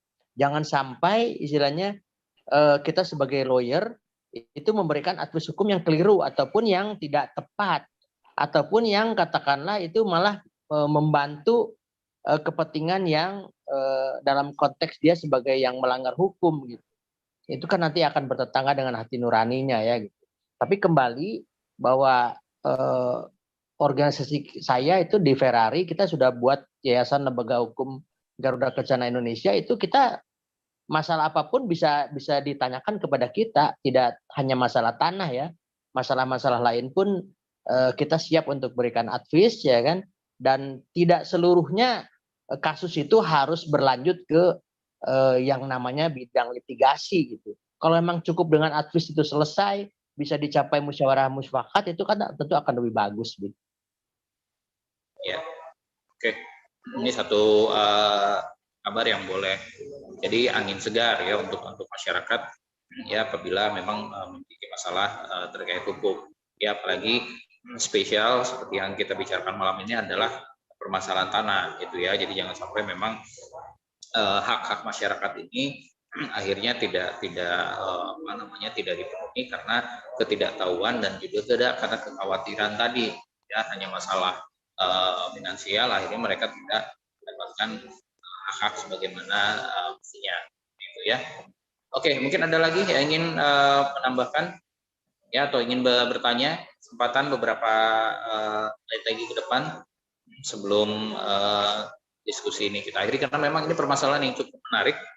Ya tadi sudah dipaparkan juga oleh abang kita, Pak dosen kita yang sangat ya begitu jelas ya, begitu clear menjelaskan berbagai macam permasalahan tanah ini dari berbagai aspek yang harus ya, kita akui memang ini masih cukup pelik ya apabila kita tidak paham, apabila kita tidak memahami permasalahan tersebut dari berbagai macam aspek.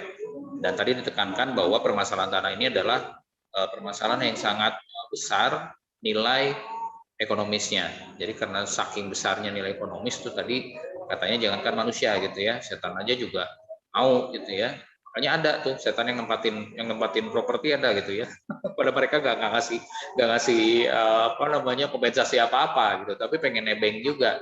Saya seperti itu. Oke, terakhir ya saya ingin memberikan kesempatan pada rekan-rekan mungkin sebelum saya nanti kembalikan ke host kita malam hari ini, Bu Analisa. Ya rekan-rekan, mungkin dari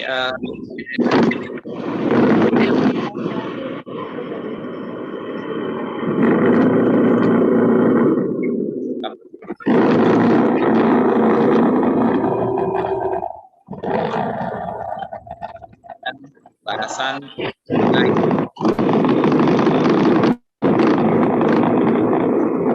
pasti banyak aspek.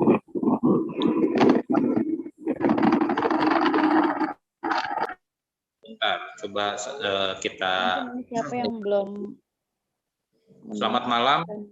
Mengenai Undang-Undang PA dalam hal rekonvensi, saat ini kepemilikan dengan status agendum ini masih diakui atau haknya sudah diambil alih negara, dan berapa jumlah luas tanah perorangan? Terima kasih dari Yusuf di Purwakarta. Ya, mungkin bisa ditanggapi dari dua narasumber kita. Ini mengenai UU PA dalam hal rekonvensi. Saat ini kepemilikan dengan status agendum masih diakui atau haknya sudah diambil alih oleh negara, dan berapa luas tanah maksimal perorangan mungkin ya. Oke. Mungkin ada yang ya. Ya, kembali ke saya. Ya. Ya, memang persoalan tanah-tanah agendum itu kan tanah-tanah kepemilikannya pemerintahan Hindia Belanda. Ya. Jadi memang ada sebagian tanah-tanah agendum itu, agendum verponding itu yang dimiliki oleh orang kita. Cuma permasalahan tanah agendum itu apalagi namanya tanah-tanah negara itu merekomendasikan agendum. Giliran kita berperkara dengan tanah itu tidak diakui permasalahannya. Nah, itu menjadi masalah. Tanah-tanah agendum, kebetulan saya itu kebanyakan tanah-tanah yang saya perjuangkan tanah-tanah agendum itu alas haknya. Nah, tapi di dalam alas hak yang lain direkomendasikan juga bahwa tanah-tanah sebagian itu dari tanah-tanah agendum. Nah, sementara mereka mendalilkan tanah-tanah agendum, tapi mereka juga tidak punya bukti tentang agendum itu. Menjadi alas hak yang ditunjuk karena mereka pasti mengatakan itu tanah negara. Selalu dengan tanah negara. Kalau mereka itu ke alat buktinya sudah nihil, mereka tidak bisa membuktikan. Selalu mengatakan bahwa itu ada tanah negara. Negara itu tidak punya tanah. Secara hukum itu. Yang tak punya tanah itu rakyat. Negara hanya mengatur sifatnya, menghubungkan antara manusia satu dengan manusia, itulah sertifikatnya tadi. Tapi sekarang itu banyak tanah-tanah itu yang tidak dimiliki, mereka tidak punya tanah. Misalnya pegawai tidak punya tanah dasar, tapi karena dia bekerja di BPN, tiba-tiba mereka miliki tanah 2 hektar atau 3, bahkan 1 meter mungkin gitu. Coba bayangkan, kita lihat itu. Mereka mengurus tanah. Lihat kantornya. Seakan-akan mereka miskin dengan tanah, padahal mereka itu penguasa tanah. Kantornya itu untuk parkir janda ada. Seakan-akan itu miskin terhadap hak itu, padahal di belakang itu mereka punya tanah semua kok. Tidak akan hidup mereka kalau tidak punya tanah. Nah, itu mengenai tanah agendum intervensinya itu sebetulnya hak itu tetap berlaku sampai kapanpun sepanjang orang bisa membuktikan. Kan itu permasalahan, mau agendum ke mau apa ke, itu kan alas hak. Itu biarkanlah pengadilan itu untuk memutuskan bahwa agendum itu berjalan atau tidak. Tapi fasilitas hukum itu perlu kita uji di pengadilan itu seperti apa. Tapi itulah tadi, karena sangat pelitnya persoalan itu, yang benar pun juga dipelintir oleh mereka seakan-akan tidak benar kan gitu. Padahal agendum itu kan benar. Nah, contohnya saja pemilik tanah dasar, sebetulnya pemilik tanah itu ada pada raja-raja itu. Mereka lah pemilik tanah karena mereka menguasai, mengawasi dan melaksanakan sesuai dengan tuntutan undang-undang pokok, menguasai hak atas tanah harus dengan mereka tanahnya harus melekat. Nah, hak-haknya itu dihapus oleh mereka. Hak tanahnya dihapus oleh negara sesuai dengan ketentuan itu. Kemudian haknya sebagai raja juga dihapus. Padahal itu hak keperdataan. Bisa diperjuangkan. Bisa kita perkarakan. Mau di pengadilan Indonesia, pengadilan internasional pun juga boleh. Itu ada. Asas hukumnya ada. Jadi karena kita sudah ketakutan lebih dulu lawan ini, ya tidak ada. Kalau menurut saya itu menyerah sebelum mencoba, bagaikan terkubur sebelum mati. Itu maknanya. Kehidupan itu harus berani. Jangan. Yang kedua, jangan mendalilkan sesuatu yang tidak mungkin kalian bisa membuktikan. buktikan dulu baru mendalilkan, itu baru benar. Sekarang banyak orang mendalilkan dulu di belakang pembuktiannya. Ya bukan hukum itu namanya. Jadi saudara harus membuktikan dulu tentang haknya, baru mendalilkan. Jadi persoalan hukumnya jelas. Sekarang persoalan hukumnya tidak jelas, mendalilkan seakan-akan pemilik. Itu namanya bodoh. Makanya saya bilang itu, bagi Anda yang tidak tahu persoalan hukumnya menyangkut masalah, datang dulu. Lawyer itu kan banyak sekali. Jadi tidak ada yang langsung gergaji Anda sehingga terpotong 2, terpotong 3, tidak. Sebagai manusia, orang yang diberi kepercayaan oleh hukum untuk menemani Anda itu secara hukum itu pasti dia akan memberikan informasi, solusi, dan segala macam sesuai dengan aturan undang-undang. Kan itu. Hanya itu aja. Terima kasih. Ya. Oke. Terakhir kita akan coba kesempatan kita yang pertama Pak Noko untuk memberikan sedikit kesimpulan ya hasil diskusi kita malam hari ini ya, sebagai bahan juga untuk rekan-rekan media mencatat apa saja nanti yang bisa diberitakan ya pada saat kita merilis hasil diskusi kita malam hari ini. Silakan Pak Noko untuk memberikan sedikit kesimpulan saja diskusi kita malam hari ini. Terima kasih.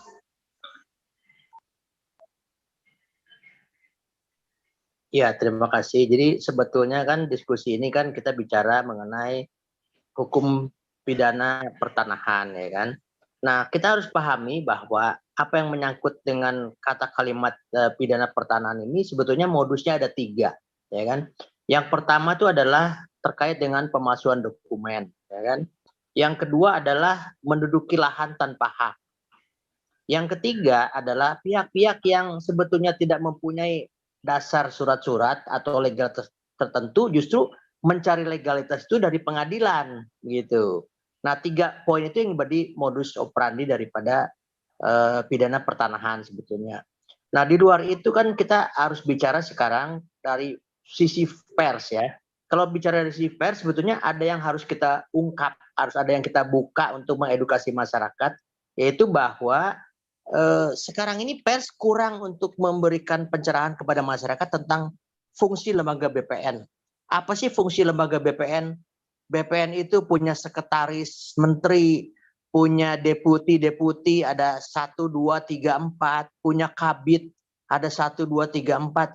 Itu nggak pernah dijelaskan kepada masyarakat. Apa sih tupoksi daripada sekretaris menteri, daripada deputi, ataupun daripada kabit itu nggak pernah masyarakat tahu. Masyarakat juga mungkin tidak tahu bahwa dalam satu kepala kantor pertanahan ada satu kota itu harus ada kepala kantor pertanahan yang membawahi kepala seksi hak pendaftaran hak dan seksi sengketa maupun yang terkait dengan bidang lain. Itu harus diberikan pencerahan kepada masyarakat supaya masyarakat ini tahu kemana mengurus tanah ini dan kemana saluran yang tepat apabila terjadi permasalahan yang menyangkut tanah gitu. Kita sekarang ini kan berbicara yang saya bilang tadi dari hulu ke hilir. Kalau hulu tentu kan pembahasannya akan lebih panjang karena itu kan menyangkut perangkat peraturan undang-undangnya ya, merangkut kebijakan pemerintah misalnya. Nanti yang kalau mau sempat untuk ditanyakan kepada dosen nanti saya akan japri bagaimana dengan konteks kebijakan pemerintah yang menyangkut prona misalnya. Prona ini banyak dilakukan oleh pemerintah di berbagai wilayah tapi sertifikatnya tidak jatuh ke tangan masyarakat si pemilik hak. Jadi artinya masyarakat pemilik hak ini masih mempunyai surat keterangan camat, tetapi pronanya mungkin dikuasai oleh pihak lain, bisa diperjualbelikan, bisa digadai ke bank dan lain sebagainya gitu. Nah, tugas kita adalah mendukung pemerintah untuk melawan mafia tanah. Kalau kata-kata terakhir dari Menteri Agraria dan Pertanahan itu Pak Sofyan Djalil mengatakan kita tidak boleh kalah dengan mafia tanah. Nah, untuk mengalahkan mafia tanah kan tidak bisa orang per orang. Karena tadi mafia tanah itu adalah modus operandi yang dilakukan oleh 2 orang atau lebih untuk bisa mendapatkan tanah dengan cara-cara yang tanda kutip ilegal tadi gitu. Nah, kepedulian kita menyangkut pidana pertanahan ini harus kita terus-menerus suarakan melalui pers ya kan.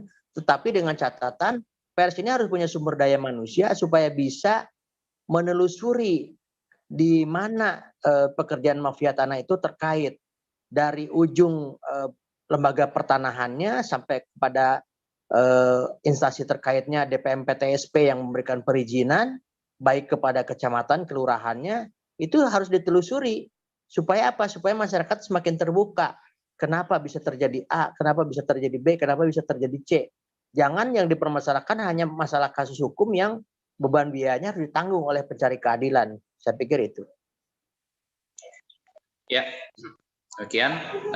Terakhir juga kita akan persilakan untuk abang kita, Abang Zainal Arifin, untuk memberikan kesimpulan ya atas diskusi dan malam hari ini. Silakan.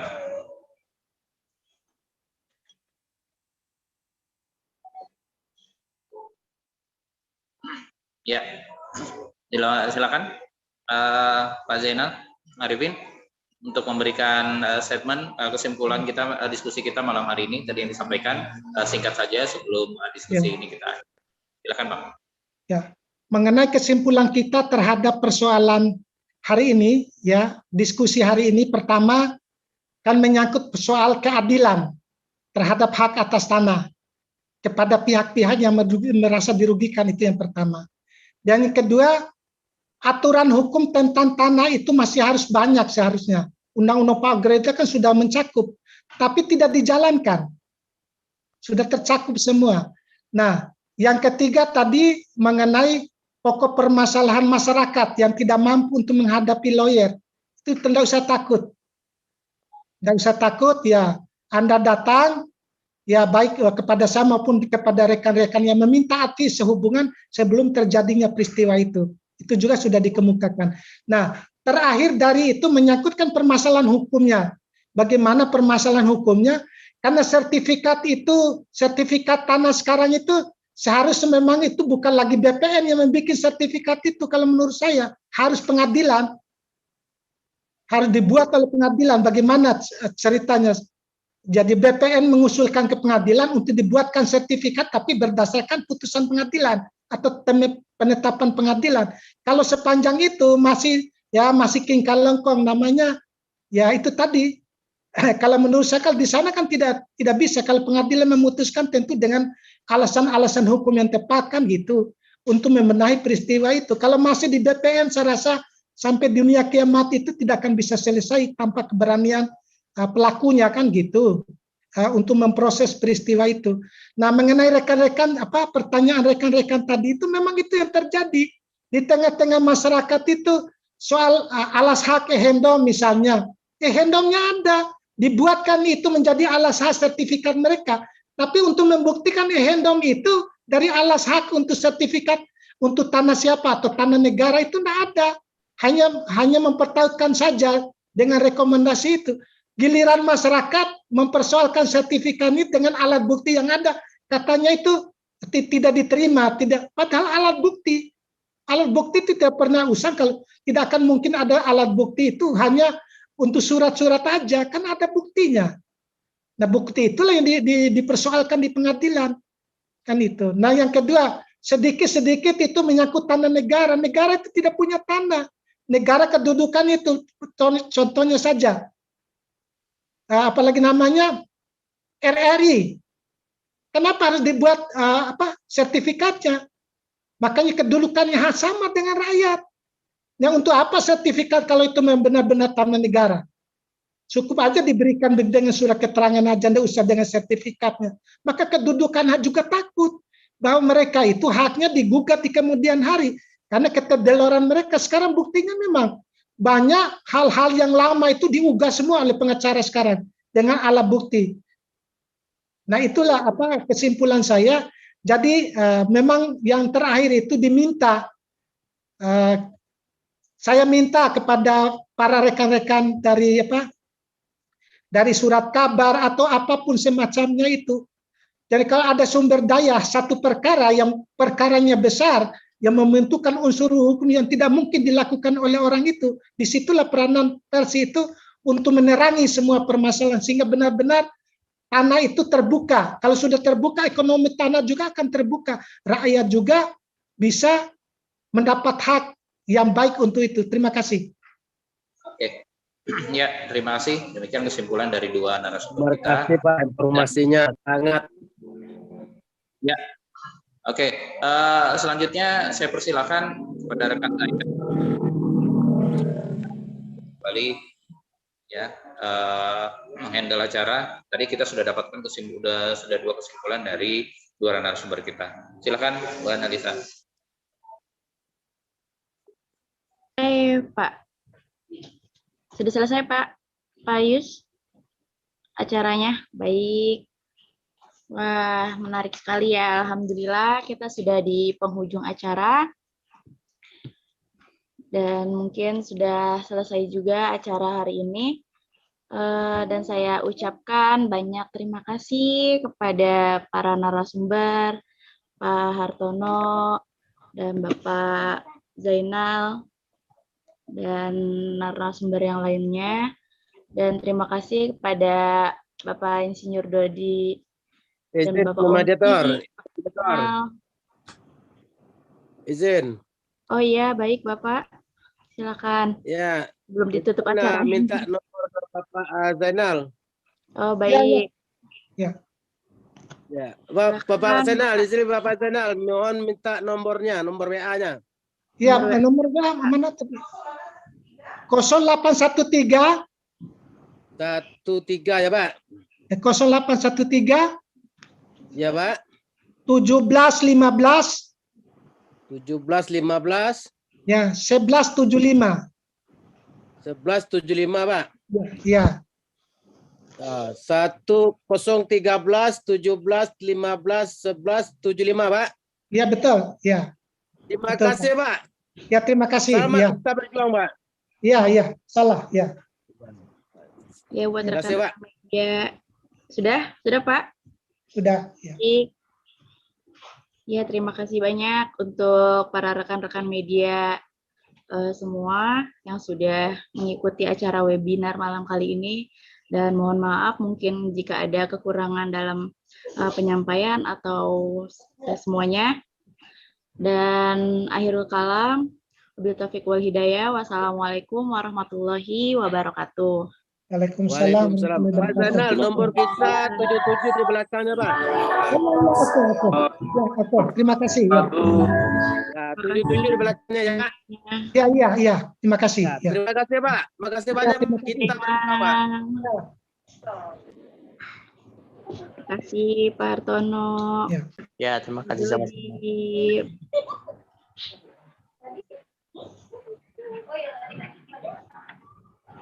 Pak Lulu, terima kasih. Selamat malam semuanya. Terima kasih Pak Hartono.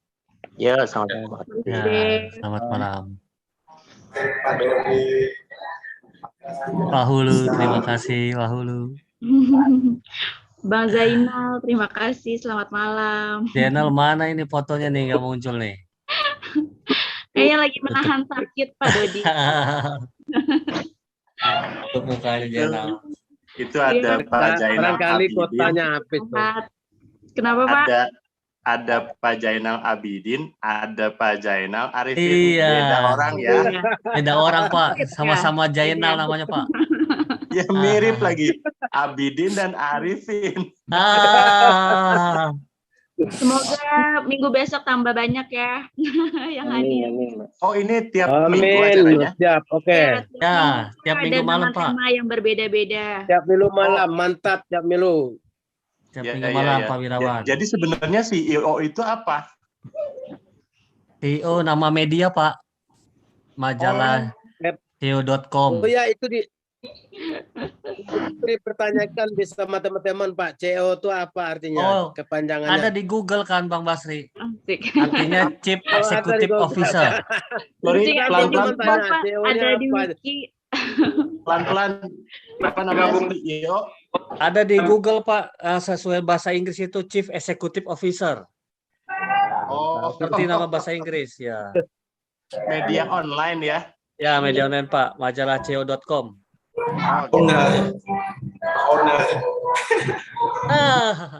Pak Hulu, ini kami udah putus belum? Belum. Waduh. Apa kita putuskan? Putus dulu ini rekamannya. Selesai ya. Panjangan nanti di download. Mau istirahat. Oke, siap. Dodi. Ya. Ya. Terima kasih Pak Hulu. Oke. Ya, dadah Mbak Pak Lisa. Dodi, ya Pak Terima Hulu. kasih. Assalamualaikum. Pak Irawan semuanya. Waalaikumsalam. Oke. Siap semuanya. Terima kasih Bang banyak. Sarip ini Bang Sarip. Tugas mantap. Waktu tugasnya Dodi. Sudi. Yudo cair, Bang Yudo. Cair. Yudo cair. Cair. Cair, cair, cair. Bang Sarip cair tuh Bang Sarip. Cair. Tim lawyer dipaksa ikut ya.